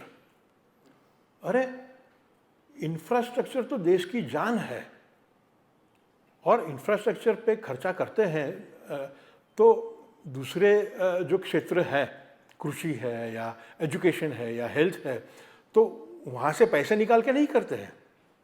ना तो मोदी के पास उतने पैसे हैं कि वो अपने खीसे में, अपने पॉकेट में से डालते हैं। ये पैसे आते कहाँ से? हमारे पास से ही आते हैं। 2014 के पहले भी हम गवर्नमेंट को देते थे, 2014 के बाद भी हम गवर्नमेंट को देते हैं, लेकिन पहले इतने इंफ्रास्ट्रक्चर के काम नहीं होते थे, अभी होते हैं। क्या फ़र्क क्या हुआ? फ़र्क ये हुआ 2 या 3 स्टेप्स मोदी जी ने जो लिए। एक तो यूपीआई बना दिया, फिर जनधन बैंक अकाउंट बना दिया, तो जिसके पास ये सहाय के पैसे जाने वाले हैं उसके अकाउंट में जाएंगे। यूपीआई के हिसाब से सब पूरा का पूरा रिकॉर्ड आ गया। अभी नोटबंदी के लिए बहुत सारे लोगों को ये होगी, विडंबना भी होगी और नाराज़गी भी होगी। मैंने तो नोटबंदी के लिए बहुत कुछ लिखा है, एक किताब है मेरी, नोटबंदी नू A to Z करके। सबसे बड़ा फ़ायदा ये हुआ कि आतंकवादी लोग जो पाकिस्तान में जाली नोट छपती थी वो बंद हो गई है। दूसरी बात, लोग कहते हैं कि जितना ये नोट थे वो तो सब आ गए बैंक में। फ़ायदा क्या हुआ? फ़ायदा ये हुआ कि जितने नोट थे वो आ गए, वो ऑफिशियली माने अभी टैक्स में गिने गए हैं। ये सबसे बड़ा फ़ायदा हुआ। और फिर कहेंगे कि भाई नहीं, अभी भी 2 नंबर का व्यवहार तो चालू ही है, तो उसमें मोदी जी का वांक कि हम लोग जो 2 नंबर के व्यवहार करते हैं उनका वांक। इसके लिए मोदी जी को क्यों ब्लेम करें? और तीसरी बात, जीएसटी। मैंने देखा था कि एक छोटी सी बात, मेरी जो 1-2 फेवरेट जगह है उसमें से एक अंधेरी की एक रेस्टोरेंट है। तो जब नोटबंदी आई तो हाथ में पैसे कम रहते थे नेचुरली, तो या आपके कार्ड यूज़ करने पड़ते थे, तो वो रेस्टोरेंट कार्ड ही नहीं लेती थी पहले से नोटबंदी के बाद भी नहीं लेती थी, तो बड़ी दिक्कत होती थी। भाई अभी कैश, लिमिटेड कैश है तो रेस्टोरेंट पे क्यों हम खर्चा कर दें। जीएसटी आने के बाद वो पर्टिकुलर बड़ी फेमस रेस्टोरेंट उन्होंने कार्ड लेना शुरू कर दिया। ये तो लाखों करोड़ों एस्टैब्लिशमेंट में से एक छोटी एस्टैब्लिशमेंट है। फिर एक मेरा फेवरेट सेव पूरी वाला है सेंटा क्रूज में, वहाँ से मैं पवई से जाता हूँ कभी कभी, तो वो तो कैश के अलावा कुछ लेता ही नहीं था। तो कितने सालों तक वो बस कैश ही लेते हैं और कुछ नहीं, पेटीएम नहीं, ये नहीं, वो नहीं, कुछ नहीं। 2-3 साल से वो पेटीएम लेने लगा। तो ऐसा करके करके कितने सारे लोगों को मोदी ने जोड़ दिया थ्रू जीएसटी। और वो जो पैसे आते हैं, पैसे तो पहले भी आते थे, इनकम टैक्स, सेल्स टैक्स, काफ़ी सारे टैक्स थे, पैसे तो गवर्नमेंट के पास आते थे। लेकिन खुद राजीव गांधी बोलते थे कि 1 रुपया में से 15 रुपया में नीचे तक जाते जाते हो जाता है, 85 पैसा बिक जाते हैं। किसके पास? नेचुरली जो राजकारणी के जो दोस्त लोग रहेंगे, जो वेस्टेड इंटरेस्ट वाले रहेंगे, उनके पास जाते थे। ये जाना बंद हो गया। ये जाना बंद हो गया इसलिए जो Atal Setu, what a handsome bridge they have made. तो अटल सेतु की योजना मोदी के राज में तो बनी नहीं है, पहले से बनी हुई है, डिज़ाइन पहले से रखी हुई है, वो तो मोदी का जश है ही नहीं। लेकिन वो डिज़ाइन सिर्फ टेबल पे थी, मोदी ने पैसे दे दिए, चलो अभी बनाओ। तो करोड़ों रुपया, खरबों रुपया खर्च करके अच्छा सा, और वो भी अभी तो आधा बना है, उसके आगे भी जाएगा वो तो। हाँ, बम्बई में ही इंफ्रास्ट्रक्चर के काम देखिए अब, हाँ, अभी जितनी दिक्कतें हो रही है, हाँ, ट्रैफिक की समस्या है, पोल्यूशन की समस्या है, ये वगैरह काफ़ी समस्या है। तो यही समस्या हमारे पूर्वज जब आए होंगे, मेरे पिताजी आए होंगे, आपके पिताजी जब बम्बई आए होंगे, तो उन्होंने भी झेली होंगी। तो उन्होंने झेली है, इसलिए आज हम इतनी अच्छी सुविधा एंजॉय कर रहे हैं। तो हम थोड़ी असुविधा ले लें, हमारे बच्चे लोग फिर मेट्रो से लेकर इतनी सारी, 5 साल में आप बम्बई देखिए। तो ये पैसा कहाँ से आता है? ये पैसा मोदी करप्ट नहीं है इसलिए आता है। अभी कोई कहेंगे कि नहीं पर मेरा तो एक प्रोजेक्ट था तो वो सैंक्शन करवाने में मुझे यहाँ पे इतने पैसे डालने पड़े वगैरह वगैरह। हो सकता है, हो सकता है। ओवरऑल आप देखिए, ओवरऑल आप देखिए तो करप्शन कम हो गया है, इसका ये प्रमाण है। नहीं तो इंफ्रास्ट्रक्चर, हम लोन तो नहीं लेते अभी, और जो भी लोन लेते हैं वो चुकता कर देते हैं। कितनी सारी लोन चुकता कर दी, पेट्रोलियम की, ये वगैरह। और नई लोन हम लाते हैं, बुलेट ट्रेन के लिए लाते हैं, जापान के साथ हम बुलेट ट्रेन बनाएंगे। तो ये डेट होगा, लेकिन चुकते करने की हमारी कैपेसिटी भी बढ़ रही है। मेरे हिसाब से अभी देखिए 7-5 हो गए कुलीन भाई। प्रश्नोत्तरी अभी चालू कर दें, क्योंकि मेरा तो लंबा चलेगा, इसलिए अगर प्रश्नोत्तरी हम चालू कर दें तो अच्छा रहेगा। हाँ,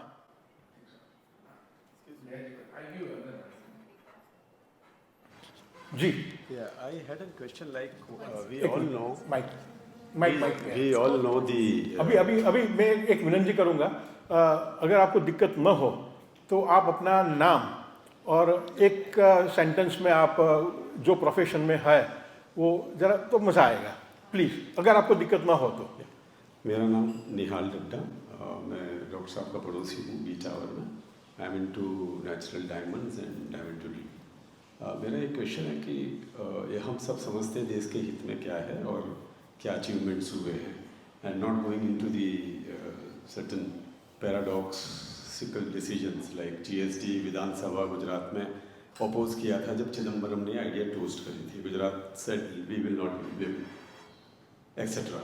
What I'm saying is, in spite of so many good things what they have done, why they are not able to create inroads in southern India? South India, मतलब तमिलनाडु, आंध्रा, केरला, कर्नाटक, यहाँ पर बीजेपी क्यों नहीं कर पा रही? Which as a citizen I feel today कि वहाँ भी होना चाहिए. So what is going wrong? You being in this field. मेरी रीडिंग ये कहती है कि 2-3 रीज़न है कि सदर्न इंडिया में, खास करके केरल और तमिलनाडु में, दोनों के रीजंस अलग अलग हैं। Kerala has been dominated by Marxist always, और तमिलनाडु में जो पेरियार की जो परंपरा आ रही है, हाँ, द्रविड़ परंपरा, जो एक्चुअली वो रॉन्ग है। एक्चुअली आर्यन इन्वेजन थियरी वो पूरी रॉन्ग थियरी पुरवार कर दी गई है। हम लोग तो छोटे थे तब ऐसा ही पढ़े इतिहास में कि वो सिंधु नदी पार करके आए इसलिए हिंदू वगैरह वगैरह, लेकिन ये पूरी की पूरी थियरी रॉन्ग है, ऐसा अभी पुरवार हो चुका है। तो ऐसा द्रविड़ और आर्यन का, हाँ, तो नहीं, मैं भूतकाल की बात कर रहा हूँ कि ये ऐसा क्यों है। अभी मोदी की बात मैं करूँगा, तो ऐसा क्यों है। तो इसलिए आप देखिए, ज़्यादातर साउथ इंडियन, आपके दोस्त भी होंगे, क्लाइंट होंगे, मित्र होंगे, कितने सारे हैं, तो हमसे ज़्यादा धार्मिक है हिंदू परंपरा में। अच्छा, अगर हम घूमने भी जाएं, हाँ, तो वहाँ के मंदिर, इतने भव्य मंदिर है, हाँ, तमिलनाडु में, हाँ, आंध्र में भी, तेलंगाना आंध्र में, तो इतने बड़े बड़े मंदिर है और फंक्शनल मंदिर है, हाँ, फिर भी हम कहेंगे तो फिर भाजपा को या हिंदूवादी पार्टी को क्यों ये मिलता नहीं है? क्योंकि ये पेरियार की जो परंपरा चली आई कि नहीं, हम नॉर्थ से अलग है। मोदी हैज़ एस्टैब्लिश्ड कि नॉर्थ साउथ डिवाइड है ही नहीं, जो है वो पचरंगी प्रजा है। My question was in terms of country first. Why don't they realize and they vote for BJP kind of? नहीं, ये बचपन से जो And पढ़ा not the होगा, religious aspect, but the बचपन country से जो first. पढ़ा होगा वही लाइन से वो करेंगे. Okay. Modi has taken 2 major steps in this. एक तो नॉर्थ ईस्ट. पहले हमें नॉर्थ ईस्ट हमारा देश लगता ही नहीं था. हाँ, नॉर्थ ईस्ट खास करके, क्योंकि नॉर्थ ईस्ट में मैं कहूँ आपको मेरा एक पर्सनल एक्सपीरियंस, 79 में आसाम गण परिषद का बहुत ही बड़ा आंदोलन चल रहा था.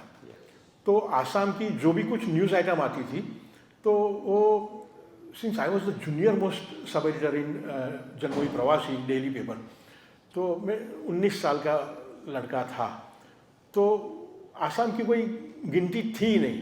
तो कोई भी आसाम की न्यूज़ आई तो कौन एडिट करेगा? ये सौरभ को दे दो. Yeah, Alpha was very active. हाँ, तो सौरभ को दे दो. हाँ, क्योंकि वो जूनियर है, पढ़ा रहेगा, उसको प्रैक्टिस होगी. कभी कभार 2-3 महीने में फ्रंट पेज न्यूज़ आया तो मेरे से छीन ली जाती थी, तो कोई सीनियर करता था. तो ऐसे आसाम को हम गिनती में लेते ही नहीं थे उस वक्त. हाँ, तो ये आप देखिए. अच्छा, ये मोदी ने सिर्फ नहीं किया है, मोदी से पहले, because I was in touch with Ram Madhav, तो राम माधव ने पहले काम किया थ्रू RSS. तो RSS की नज़र पहले पड़ी एंड मोदी टुक इट. तो मोदी सबसे ज़्यादा विजिट किया है मोदी जी ने ये 7 स्टेट्स 8 स्टेट्स में.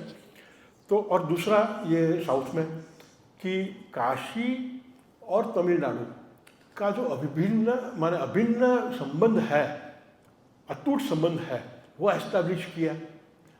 मुझे एक्चुअली आश्चर्य हुआ था, 4-5 या 6 साल पहले मैं काशी गया था, तो वहाँ पे साउथ इंडियन जॉइंट्स इतने थे, डोसा वगैरह. मैंने कहा ये बनारस में आके हम बनारसी चाट खाएं या इडली डोसा खाएं. फिर पता चला कि साउथ इंडियन पिलग्रिम्स इतने आते हैं कि उनकी सुविधा के लिए इतनी सारी साउथ इंडियन रेस्टोरेंट है यहाँ पर. तो मोदी ने ये एस्टेब्लिश किया. अन्ना मलाई को इतना प्रमोट किया है. अच्छा, अन्ना मलाई के उपरांत तेलंगाना में OIC के सामने उनको ये लक्ष्मी जी को खड़ा कर दिया, माधवी जी. तो Modi has I actually had congratulations since you were the OSC. A lot of people in the corridors say that this is a proxy of BJP to divide the Congress votes so that it doesn't polarize against BJP. So is that so? I don't think so. इसलिए क्योंकि अगर BJP करना भी चाहे तो वैसे उतना मूर्ख तो नहीं है. No, it has been created for नहीं. purposes.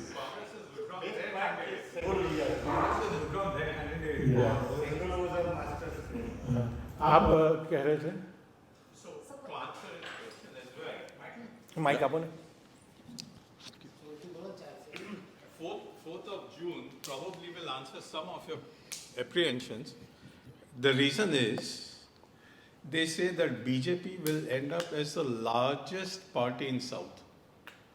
It will have a higher number of seats than even the regional parties in South. So far ahead of Congress, far ahead of any regional party. Because they've made several inroads, as you said. Annamalai has been one. Telangana has been the other one. Kerala, they've got Rajiv Chandrasekhar and everybody taking over seats. They're upsetting Shashi Tharoor means these are big moves, sort of a thing. But then that's what Narendra Modi and कोई ऐसा कोई सवाल है किसी के मन में कि जो एंटी मोदी या एंटी बीजेपी या मुझे जवाब देने में तकलीफ हो जाए, ऐसा कोई सवाल? एक मिनट जरा प्लीज ત્યાં આપો ને. એક મિનિટ, હા બાદ में ચોક્કસ बिल्कुल. હા ત્યાં પછી ત્યાં આવો એક જ minute. Kirti Mehta here, I'm into machinery manufacturing. જી. Yeah, once you are predicting a very large majority for the BJP, and one way it's a very good thing to occur with. But will it cause any imbalances on one side? Could it lead to a dictatorship situation to occur with? Is there a fear of such kind that could cause it? A lot of good things can occur with a majority, there is no doubt about it. But we have seen in past the power, when it goes beyond a point, there could be a misuse that could occur. I mean, just as an apprehension. I appreciate this question. Will it be healthy democracy?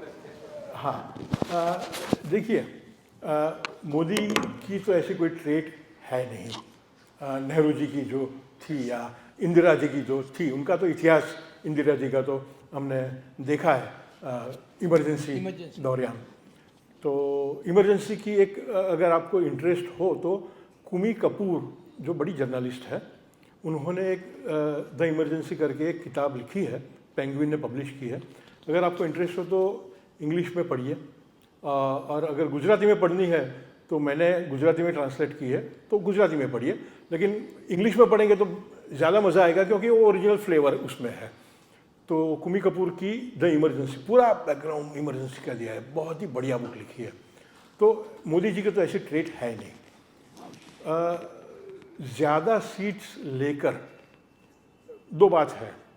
Amit भाई ने जैसा कहा था कि भाई हम तो 543 पूरी की पूरी लेना चाहेंगे, क्यों नहीं। और दूसरी बात भी उन्होंने की थी या दूसरे किसी ने की थी कि अगर विपक्ष कमज़ोर है तो हम तो उसको ताकतवर नहीं कर सकते, कैसे हम करेंगे, वो उनकी जिम्मेदारी है। बराबर है। एक सवाल, हाँ પછી તમને આપું। नहीं, मेरा सवाल नहीं, there is a mix, there is a comment. जी, आपने when you opened your speech today, the statement was that Hindutva are the party and secularism. I think the basic is Hindutva itself is the most secular religion in the world. Perfect. And so the people other than Hindutva, they are non-secular. So if that comes to in our Zahan, then it will be the basic understanding. Perfect. Now, BJP was going on that, RSS was going on that, and आज हर एक आदमी डंके की चोट पे बोल सकता है कि मैं हिंदू हूँ. I don't mind. We don't shy off. We don't. Otherwise, earlier, you know, every such big gatherings and such these parties and all, we will be, you know, as you said, we'll be in between. We'll take care of the, you know, मुस्लिम को बुरा नहीं लगना चाहिए, उसको बुरा नहीं लगना चाहिए. वो हम लोग एकदम पॉलिटिकली बोलते थे. आज हम बोल सकते हैं, डिप्लोमेटिकली बोलते थे. So what I am saying now, say what did in this election, and I have kept a very low prediction about BJP only for one reason. They were going right, but this election they are going totally wrong. They have taken the supports different, इसको तोड़ा, उसको तोड़ा, आपको जरूरत नहीं थी. You were going absolutely as a pure man. आप जो बोलते हैं ना कि गहना बनना है, लेकिन आप 14 कैरेट गहने की तक पहुंच गए. You should have been 22 carats. Doesn't matter. I am answering your point because that is very wrong. They should have done it pretty well. The show is going to be difficult because the सोना खुद बुरा मान रहा है. जो सोना है BJP का, जो ग्रासरूट लेवल का कार्य करे, he is not satisfied.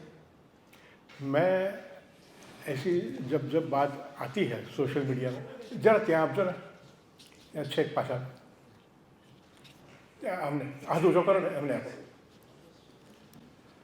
तब मैं कहता हूँ कि हमारे पास, माने वी पीपल, जो हम वोटर्स है, लेमेन है, अपने अपने क्षेत्र में महारत ही है हम लोग सब, लेकिन layman as far as politics is concern, तो हमारे पास जितनी माहिती है, जितनी इन्फॉर्मेशन है, जितना एक्सपीरियंस है, जितने दूर की पॉलिटिक्स में सोच सकते हैं, उससे कई गुना ज़्यादा मोदी में, अमित भाई में, राजनाथ में और इतने सारे उनके सलाहकार रहेंगे. जहाँ जहाँ पर उनकी समझ कम रहती होगी, वहाँ पर उनके पास इतने एक्सपर्ट्स रहते होंगे कि उनको एक फ़ोन किया वो बुला सकते हैं. तो मैं मानता हूँ कि हम जो है लेमेन, वो इतनी यहाँ पर बात करते हैं, चलो अच्छी बात है, लेकिन जो फाइनल डिसीजन लेते हैं वो कुछ तो समझने के बाद लेते होंगे. तो हमें भरोसा रखना चाहिए कि ये हमें लगता है कि ये डिसीजन उन्होंने गलत लिया है, तो कुछ तो सोचा होगा ना. हमारे पास जितनी इन्फॉर्मेशन है उससे हम कहते हैं कि नहीं ये गलत है, लेकिन उनके पास जो इन्फॉर्मेशन है, उन्होंने बिलियर्ड्स किस तरह खेलनी है वो उन्होंने गेम बना के रखी होगी, तो वो हमारे समझ के बाहर हो सकती है। शतरंज का खेल, एक सेकंड मैंने हाँ प्लीज़ एक सेकंड। हेलो, हाँ जी। सो मेरा भी क्वेश्चन इन्हीं की तरह था कि of late in the last 3 months, 4 months, 6 months ये जो वाइट वॉशिंग हो रहा है of Ajit Pawar and all the जितने भी हम जो मैं मानता हूँ जो एब्सोल्युटली करप्ट पॉलिटिशियंस हैं, वो सारे के सारे बीजेपी में जाके ईडी के दबाव से या सीबीआई के दबाव से उनको जो उसके वो देखते हुए मेरा भरोसा बीजेपी के ऊपर से धीरे धीरे धीरे कम हो रहा है।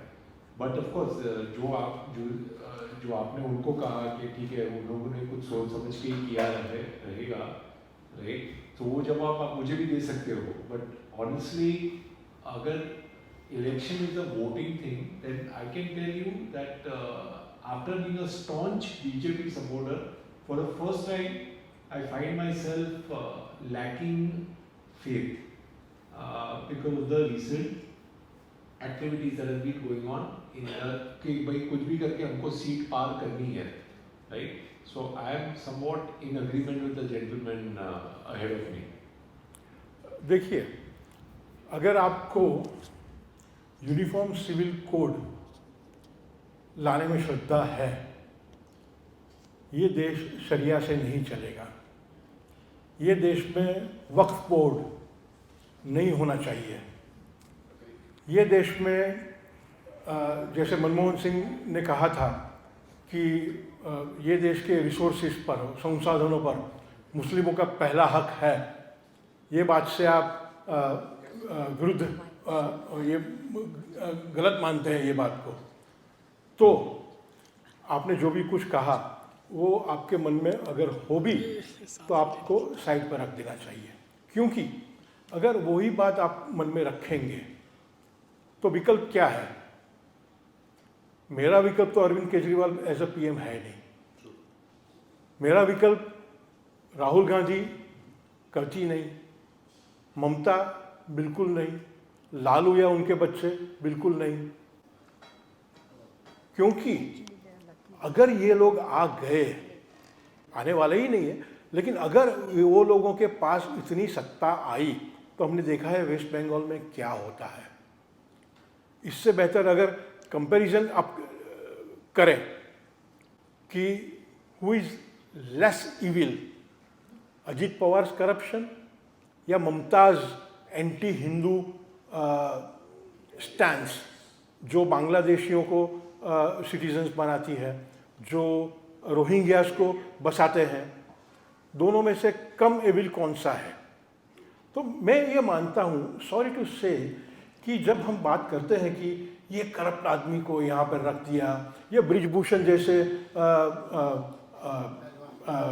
पहलवान को जिसके ऊपर इतने आक्षेप है उनको ये कर दिया, अरे भाई उनके ऊपर तो सिर्फ आक्षेप है,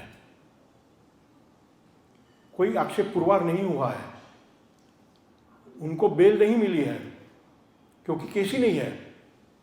राहुल गांधी और सोनिया गांधी तो बेल पर है, अगर वो चल सकते हैं, उनकी वो टीका नहीं करते, ये राजदीप और मीडिया वाले जो लोग हैं वो उनकी टीका नहीं करते। लालू प्रसाद तो कन्विक्टेड क्रिमिनल है, convicted criminal, only on health ground वो पेरोल पे बाहर निकले हैं। तो उनके बेटी बेटे हैं, मीसा है या तेजस्वी है, वो लोग को आप राजकारणी समझते हैं, तो ये ब्रिजभूषण के बेटे को टिकट दे दिया, उसमें क्या बड़ी आपत्ति आ गई? तो ये मीडिया जो परसेप्शन बनाते हैं, और ख़ास करके महाराष्ट्र में, भाई साहब आप देखिए उद्धव ठाकरे ने क्या आतंक मचाया था, 1.5 या 2 साल का उनका शासनकाल था। मैं रिपब्लिक टीवी पे रेगुलर डिबेट में जाता हूँ अर्नब के शो में, और अर्नब के साथ मेरी ऐसे ही पहचान हुई। तो अर्नब जब उनको जेल में डाला गया तो I was in touch with his wife, तो मैंने अर्नब को मैसेज भी भेजा और अर्नब ने बाहर आके मुझे फ़ोन भी किया। तो मैंने कहा कि अर्नब ने जो सहन किया है तो वैसा ही मैंने सहन किया है, ऐसे जुल्मी शासन को मैंने भी देखा है और फर्स्ट हैंड एक्सपीरियंस मेरे भी है। तो उद्धव ठाकरे ने जो कुछ भी पाप किए हैं वो पाप को मिटाने के लिए अगर भाजपा ने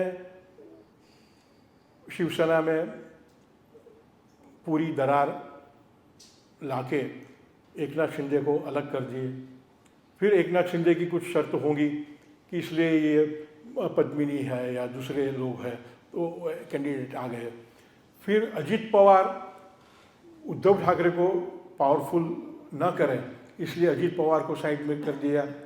अब देखिए भारत में ऐसा एक भी उदाहरण आप मुझे दिखाइए कि जो राज्य के चीफ मिनिस्टर रह चुके हैं वो दूसरे शासन में राज्य के डेप्यूटी चीफ मिनिस्टर की पोस्ट खुशी खुशी अपनाते हैं। खुशी तो नहीं है। तो ये भाजपा की और आरएसएस की डिसिप्लिन है कि ये देश के लिए हमें ये करना है।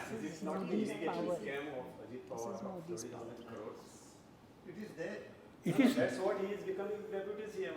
देखिए, which is a lesser evil. आपको ये चाहिए कि ममता बनर्जी का शासन बांग्लादेशियों को बसाने का है।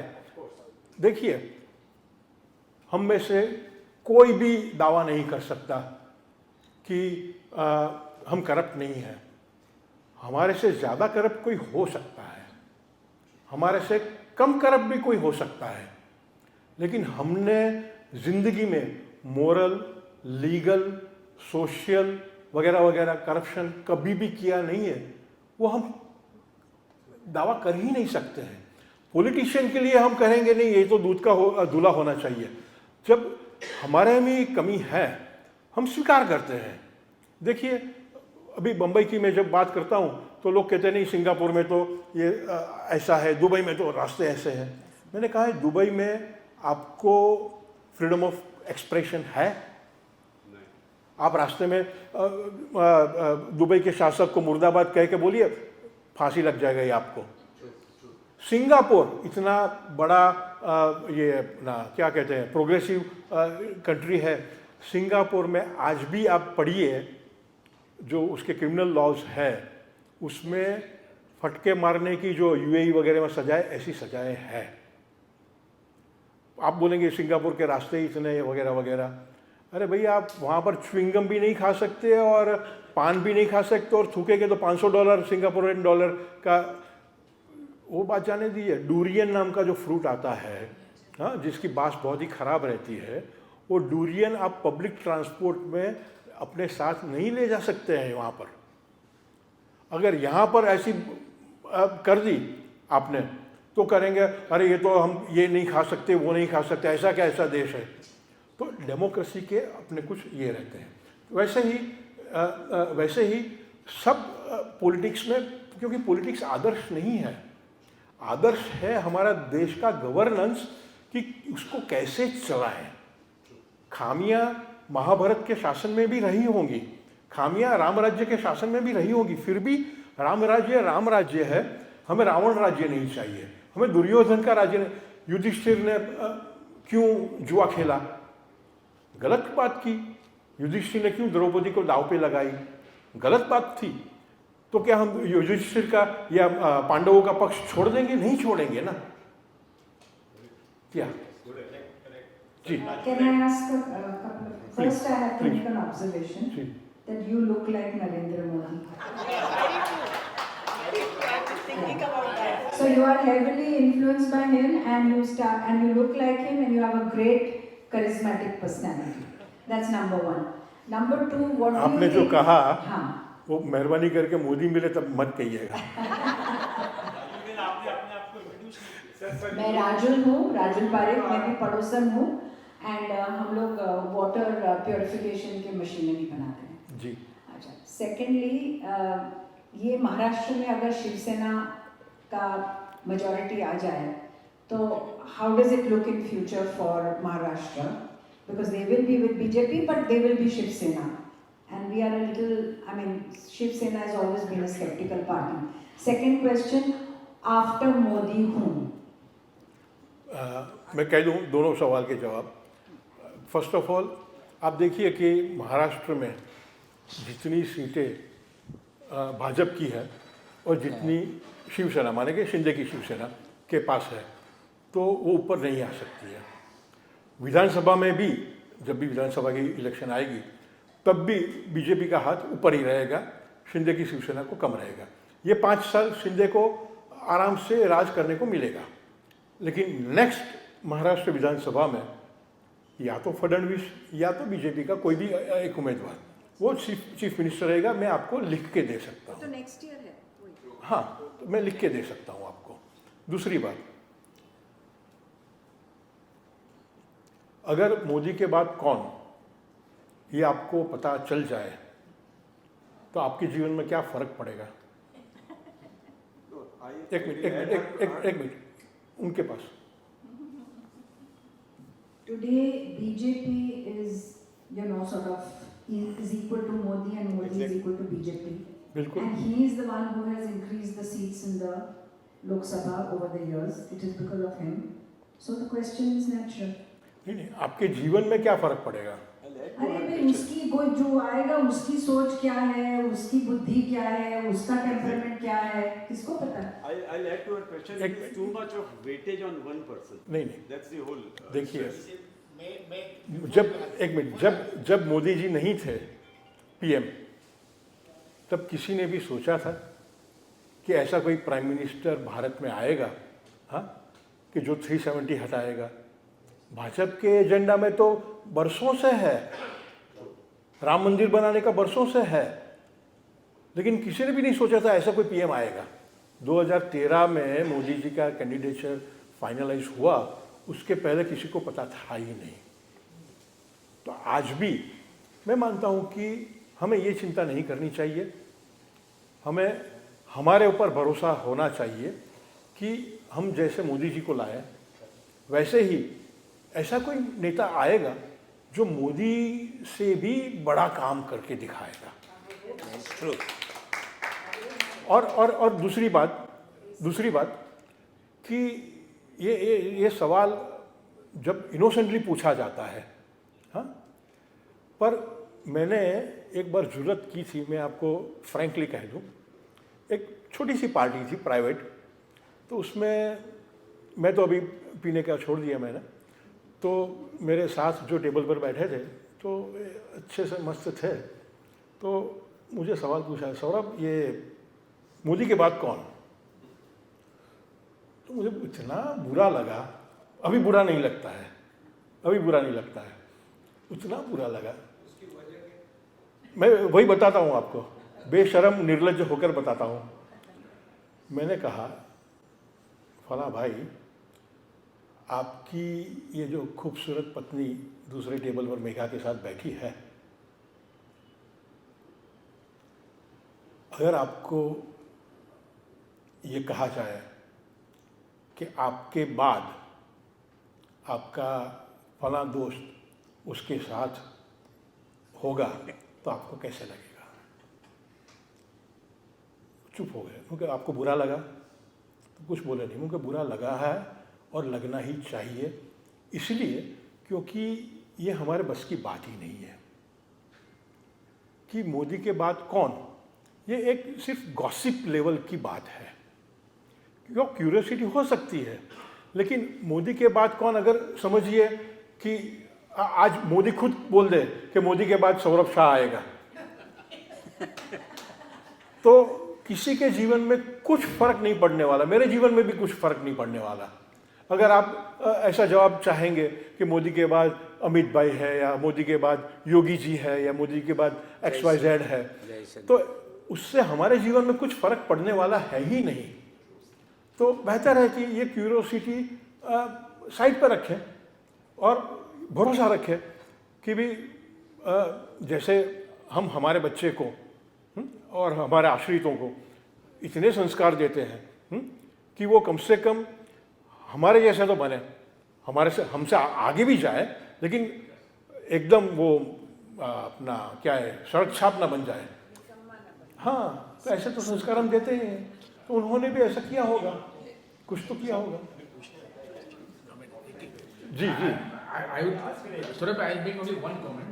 जी Earlier, people from our kind of background never took any interest in politics earlier because of whatever reasons. Now the scenario is changing so much, and because of different level of education, I think good people into inverted comma will also probably in future will take more and more interest into politics, and they will enter into to become minister. Earlier, ministers and politics was for bad people, improper people. Now it is not like that, and in future it will still not. It will still be better atmosphere. Also, I think Modi is not one man army. He's got a RSS and BJP. It's a organization. Yes, it's a.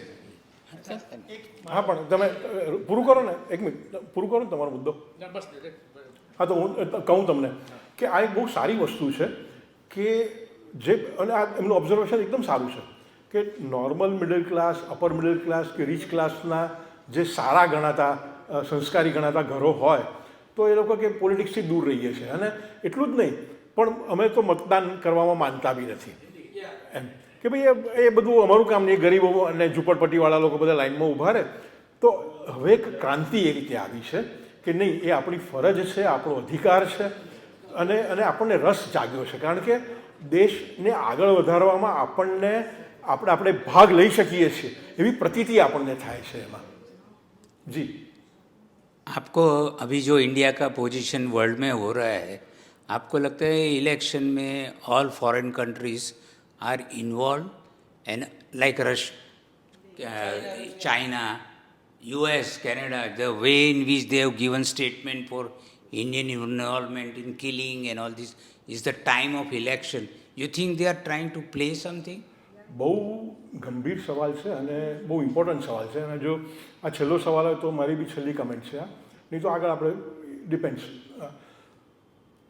2019ની ચૂંટણી પહેલાં મેં લખેલું કે next election Bhajap જીતશે કે નહીં એ કોઈ સવાલ જ નથી. સવાલ એ છે કે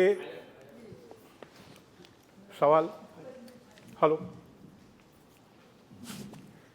એ છે કે 2019ની ચૂંટણી જીત્યા પછી વિપક્ષ કેવી હાલત કરશે આ દેશની, અને તે વખતે મેં 2019ની ચૂંટણી હજુ થઈ પણ નથી, એ વખતે મેં કહેલું કે એ લોકો અરાજકતા, સિવિલ વોરના પ્રયત્નો કરશે, અને મારું પ્રેડિક્શન સાચું પડ્યું. અનફોર્ચ્યુનેટલી કહેવાય, પણ સાચું પડ્યું. ફાર્મર્સ આંદોલન, શાહીનબાગ આંદોલન અને દિલ્હીના રાયટ્સ, આ બધા સિવિલ વોર ઊભી કરવાના કાવતરાઓ હતા. અને ફાર્મર્સ આંદોલન મેં કીધું તો, અને આ ત્રણેયને મોદી સરકારે અમિતભાઈ થ્રુ એટલા બધા સરસ રીતે હેન્ડલ કર્યા. પોલીસ તો પોતાની પાસે હતી, CRPFથી માંડીને બધાથી આ દબાવી શક્યા હોય, પણ એક પણ હિંસા થવા ના દીધી. શાહીનબાગમાં સહન કર્યું ચૂપચાપ. ફાર્મર્સ આંદોલનમાં તો મોદીએ આટલા સુંદર ફાર્મર્સ બિલ હતા, પણ મોદીએ જાહેરમાં માફી માગી, ભાઈ હું પાછા ખેંચી લઉં છું, મારી ભૂલ થઈ ગઈ. આવું મોદી કરી શકે? વિચાર કરો. તો આને ડિપ્લોમસી કહેવાય કે ભાઈ એને ખબર છે કે જો હું નહીં ખેંચું પાછા અત્યારે ઠંડા નહીં પાડું તો આ લોકોનો અલ્ટિમેટલી એજન્ડા શું છે. તો તમે જે સવાલ કરો છો એ પ્રશ્ન મને વારંવાર થયા કરે છે કે 2024માં મોદી આવશે કે નહીં એ પ્રશ્ન જ નથી, પણ 2024માં એ 5 વર્ષ દરમિયાન આ લોકો અરાજકતા ફેલાવવા માટે, સિવિલ વોર કરવા માટે શું નહીં કરે. અને આપણે તો ખાલી ફાર્મર્સ આંદોલનને, શાહીનબાગને વગેરે જોયું છે, એના કરતાં પણ અકલ્પનીય વસ્તુઓ માટે આપણે તૈયાર રહેવાનું છે. અને વિદેશી તાકાતો, આ જેને સોરોસવાળા લોકો કહે છે, જે લોકો અમેરિકાને ડિસ્ટર્બ, અમેરિકા જેટલા જાયન્ટ દેશને, જે આવો સમૃદ્ધ દેશ છે, આટલો પ્રગતિશીલ દેશ છે, એને ડિસ્ટર્બ કરી રહ્યા છે.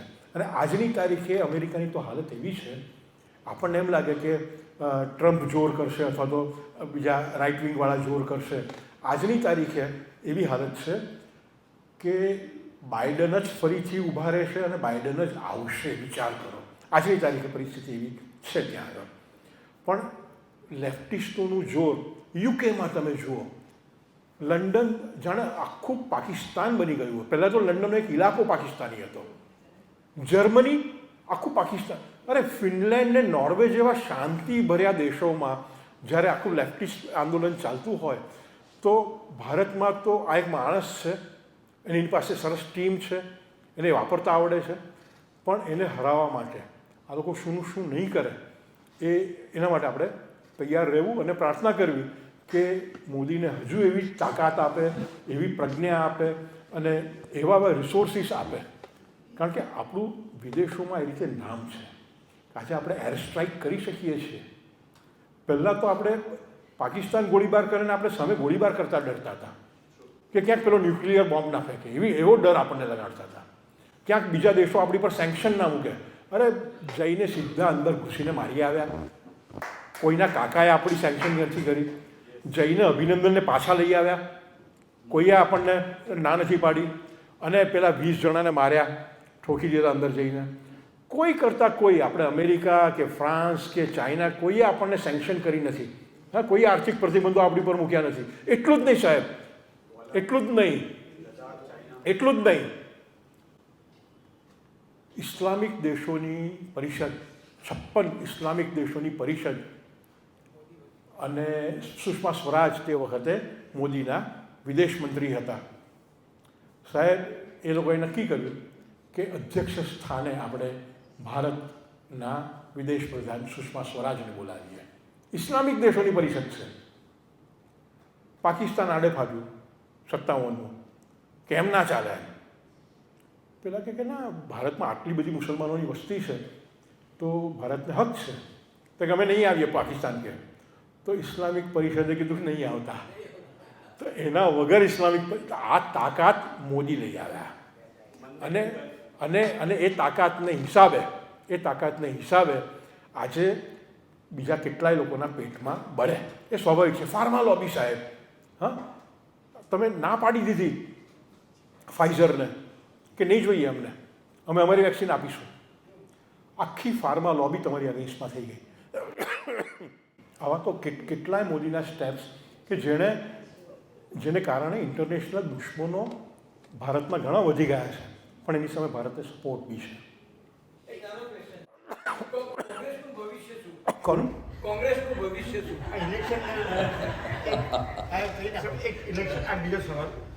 ઇલેક્શનમાં કીધું 375 ભાજપ આવશે, તો કેરાલા, આંધ્રપ્રદેશ, તેલંગાણા અને તમિલનાડુ 91 સીટ્સ છે. એટલે 440 સીટમાં લગભગ ભાજપ ઊભી રહેવાની છે. તો 375 કેલ્ક્યુલેશન કેવી રીતે? Andhra Pradesh because they have combined with Chandrababu Naidu. નહીં, એકલા ભાજપની વાત કરું છું. એકલા ભાજપની વાત કરું છું. Kerala, they were winning only the Rajiv Chandrasekhar seat. Similarly, in Tamil Nadu, only Annamalai seat they are winning. નહીં, તામિલનાડુમાં અન્નામલાઈ ઉપરાંતની થોડીક સીટ્સ આવશે, ચોક્કસ આવશે. 375થી 400 ભાજપ આવશે. અને પણ 375થી 400 છે ને, સમજો 375 બી આવી તો 425થી વધારે એનડીએ. નહીં, તમે જુઓ તો ખરા, આજે બરાબર આપણે ચોથી મે મળીએ છીએ, બરાબર 4 જૂન, આજે લગભગ સાંજના 8:30 સ્પષ્ટ ચિત્ર થઈ ગયું હશે. તમે કોંગ્રેસનું ભવિષ્ય શું? કોંગ્રેસનું ભવિષ્ય Rahul Gandhi.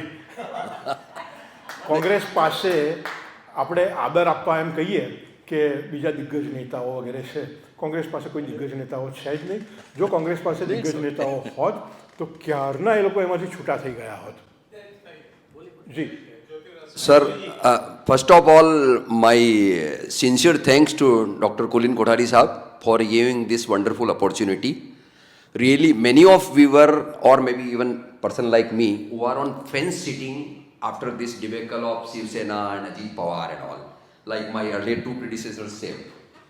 But really, you have enlightened us very nicely that in the larger picture and for the best interest of the future of the country for next 100 years, we should think of party, not the person. And today I came only and only for that purpose. That was my question, which you have nicely answered. I am thankful to you. તમારું નામ શું? BL Maheshwari, Chartered Accountant. મહેશ્વરીજી, જ્યારે મને કુલીનભાઈએ કીધું ને કે આપણે આવી એક મીટિંગ કરવી છે, हाँ जी बिल्कुल, जब कुलीन भाई ने कहा कि ऐसी एक मीटिंग करनी है तो आप आएंगे, क्योंकि मेरे दोस्त में कुछ 2-3 दोस्त ऐसे हैं, आपका नाम नहीं कहा था, लेकिन कुछ 2-3 दोस्त फेंस सीटर्स हैं, अगर उनको मैं भाजपा की ओर लेके आऊँ तो this meeting will be a success. तो मैंने हंस के कहा था कुलीन भाई को, कुलीन भाई, गुजरात में अगर वोट खरीदना है तो 25 रुपये की पोटली पिलाते हैं, आप इतना हजारों रुपये के वाइन खर्चेंगे और भाजपा को ऐसे ही सपोर्टर चाहिए। Thank you, thank you, thank you. My judgement of Ajit Pawar ये जान करके जी थोड़ो शरत एक minute, Clarity of thoughts before wine and after wine both, you know. एक मिनट, हमने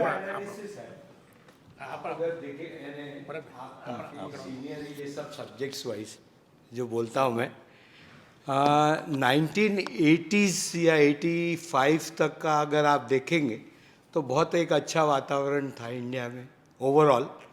उसके बाद में जो वहाँ से लेके आज तक का जो ग्रो होते हुआ है नेगेटिव, यानी जैसे एजुकेटेड लोग इलेक्शन से दूर, वोटिंग से दूर, जो अराजकता मना सकते हैं, जिनके हाथ में गुंडागर्दी की ताकत है, वो बढ़ते बढ़ते आज एक्सट्रीम पे आ गए हैं, या इससे और एक्सट्रीम कुछ देखना है? क्यों कि जो है ना, इन अ way you can say Maharashtra में जो भी आज है, ये तो वो उसका ही एक पावर है, जो सब अपनी ताकत वाकत से ऊपर की सत्ता पे बैठे। अभी आपका जो बोलना है उस तरीके से पिक्चर चेंज हो रहा है, लेकिन how long it will take to change on a larger scale. Secondly, हमारे जैसे पब्लिक तक ये मैसेज जो आज आपने हमारे साथ में शेयर किया है, ये grass root crores of people जिनके समझ में ही नहीं आता है कि भाई इस चीज़ से बाहर कैसे निकलना चाहिए या इस चीज़ के लिए प्रॉपर सल्यूशन क्या है, तो ये कब वहाँ तक पेनेट्रेट होगा?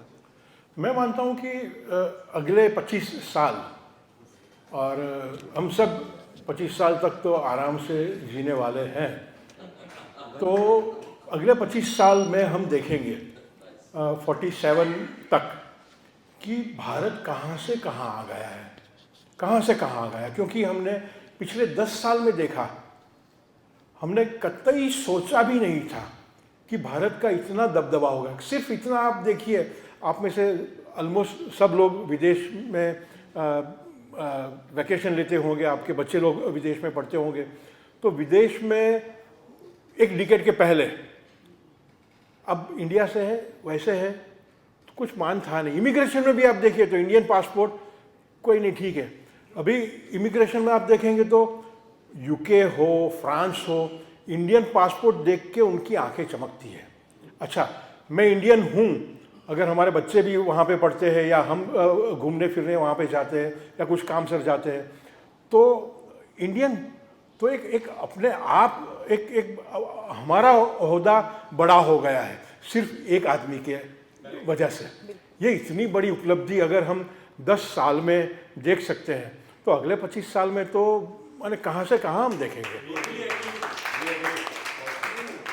इज्जत तो बहुत बढ़ गई, लेकिन जो आपको एडमिनिस्ट्रेटिव इश्यूज बढ़ गए, जो लोगों को, आम आदमी को इजीली कोई भी चीज का अप्रोच नहीं रहा है, उसको कई चीजों में बहुत सारे हर्डल्स क्रिएट होते हैं। जैसे कोई को बिजनेस करना है, कोई को लाइसेंसेस की परमिशंस का है, कई चीज़ों के इश्यूज है जो एक लेवल पे जो स्मूथ थे काफ़ी। ये बहुत ही अच्छा आपने सवाल किया, क्योंकि ब्यूरोक्रेसी और पॉलिटिकल एस्पेक्ट वो दोनों अलग है। और ब्यूरोक्रेसी हमारी विरासत है। वो ब्यूरोक्रेसी आज समझो जो 50 या 55 या नियरिंग रिटायरमेंट जो बड़े बड़े ब्यूरोक्रेट्स हैं, सचिव कक्षा के हैं या कलेक्टर कक्षा के आगे हैं, वो कुछ मोदी ने अपॉइंट नहीं किए हैं। पर आप देखिए कि जो मैं गुजरात में भी देखता था जब सीएम थे तब, कि जितने भी जीपीएससी से पास होकर नए लोग आते थे या पुलिस में भर्ती होकर नए लोग आते थे, और वहाँ पर अभी 2014 के बाद जितने भी आईएएस आईपीएस नए आते हैं रिक्रूट होकर अपना ब्यूरोक्रेट्स के और अलग अलग जो आईएफएस वगैरह है, उन सबके साथ मोदी इंटरेक्ट करते हैं, उन सबके साथ 25-30 बस इतना उनका समझो कि घर होगा तो 30-40 लोग बैठे हैं, उनके साथ 1-to-1 कनेक्शन करते हैं। तो आप देखिए कि ये सब ब्यूरोक्रेट्स कहाँ से कहाँ जाएंगे। अभी तो 25-27 साल के रहेंगे, हाँ, पर वो लोग जब 10 साल 15 साल 20 साल बाद बहुत ही बड़े ओहदे पर होंगे तो क्या क्या काम करेंगे। मैं एक ही आपके जवाब में एक उदाहरण दे दूँ। 2014 में जून में मोदी जी ने सत्ता संभाली और कुछ 3 या महीने में टाइम्स ऑफ इंडिया ने एक रिपोर्ट छापी थी, प्रकट की थी। उसमें लिखा था कि दिल्ली के जो बहुत बड़े बड़े secretary level, deputy secretary level के जो ब्यूरोक्रेट्स हैं, उनका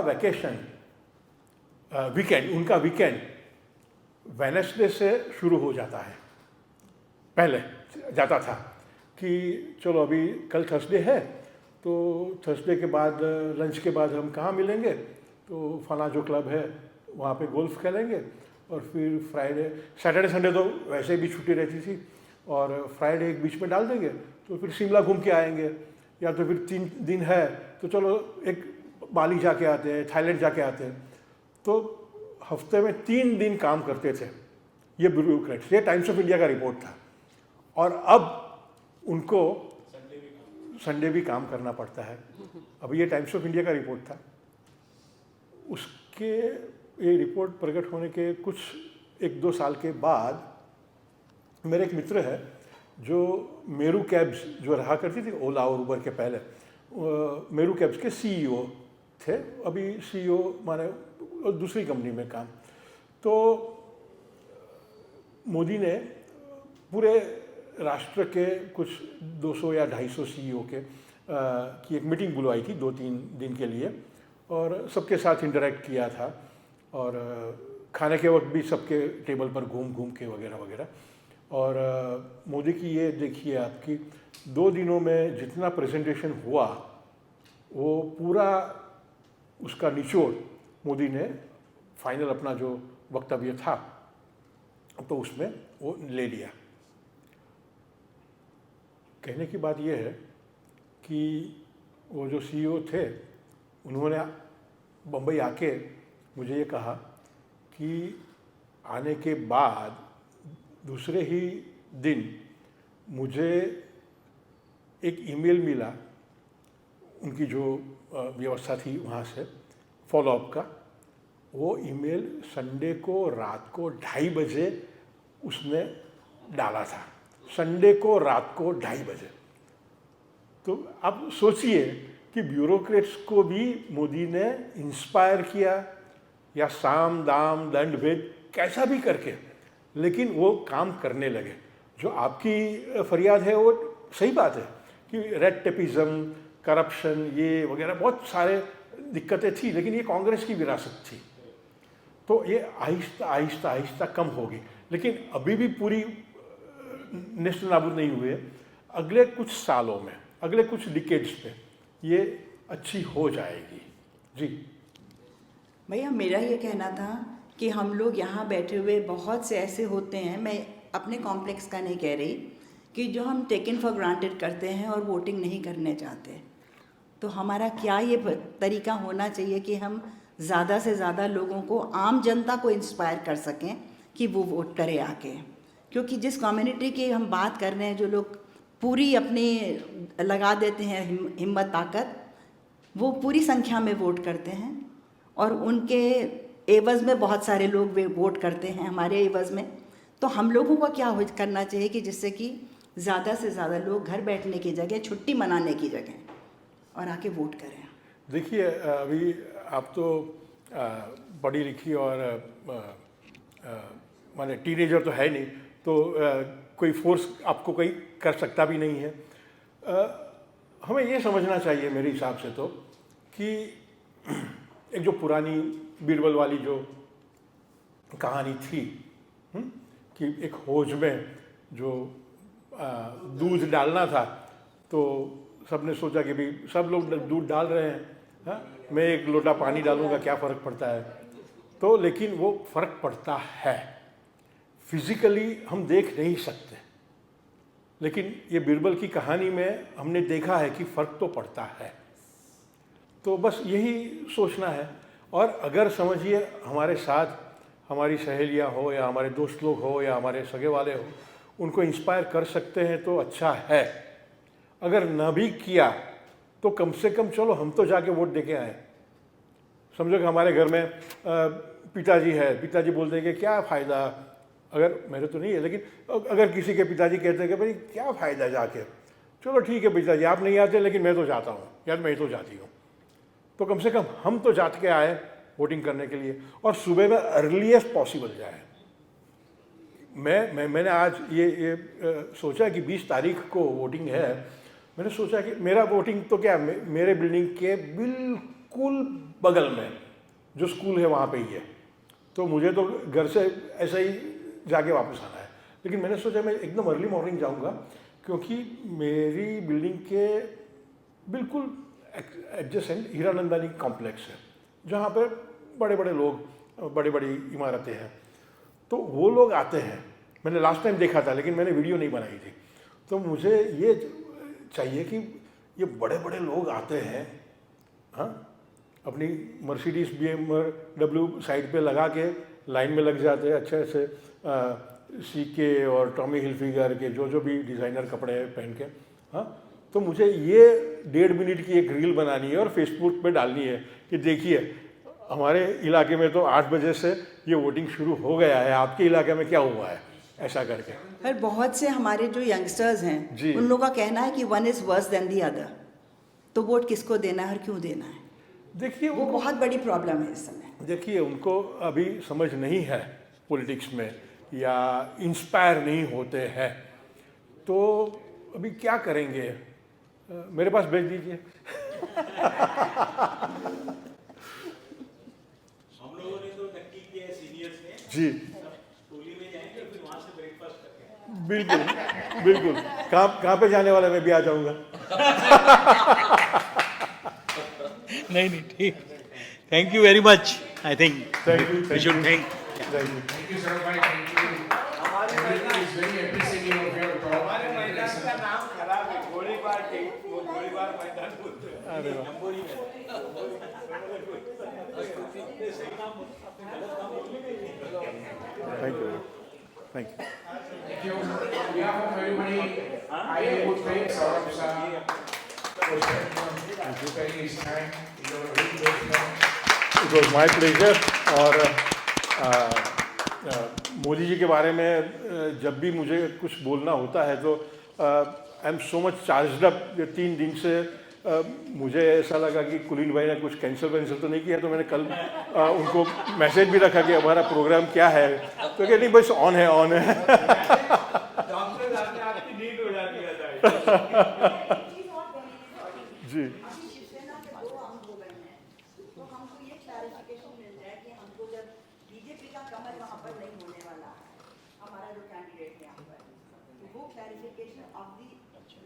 धनुष्य बाण, धनुष बाण। ओरिजिनल। हाँ, साउथ बॉम्बे में धनुष्य बाण। हमारे एरिया में तो मनोज कोटक है, तो कमल ही होगा। यामिनी, आप फिक्र मत कीजिए, आप कौन सा भी बटन दबाएंगे ना भाजपा को ही जाएगा। ऐसा मत बोलिए।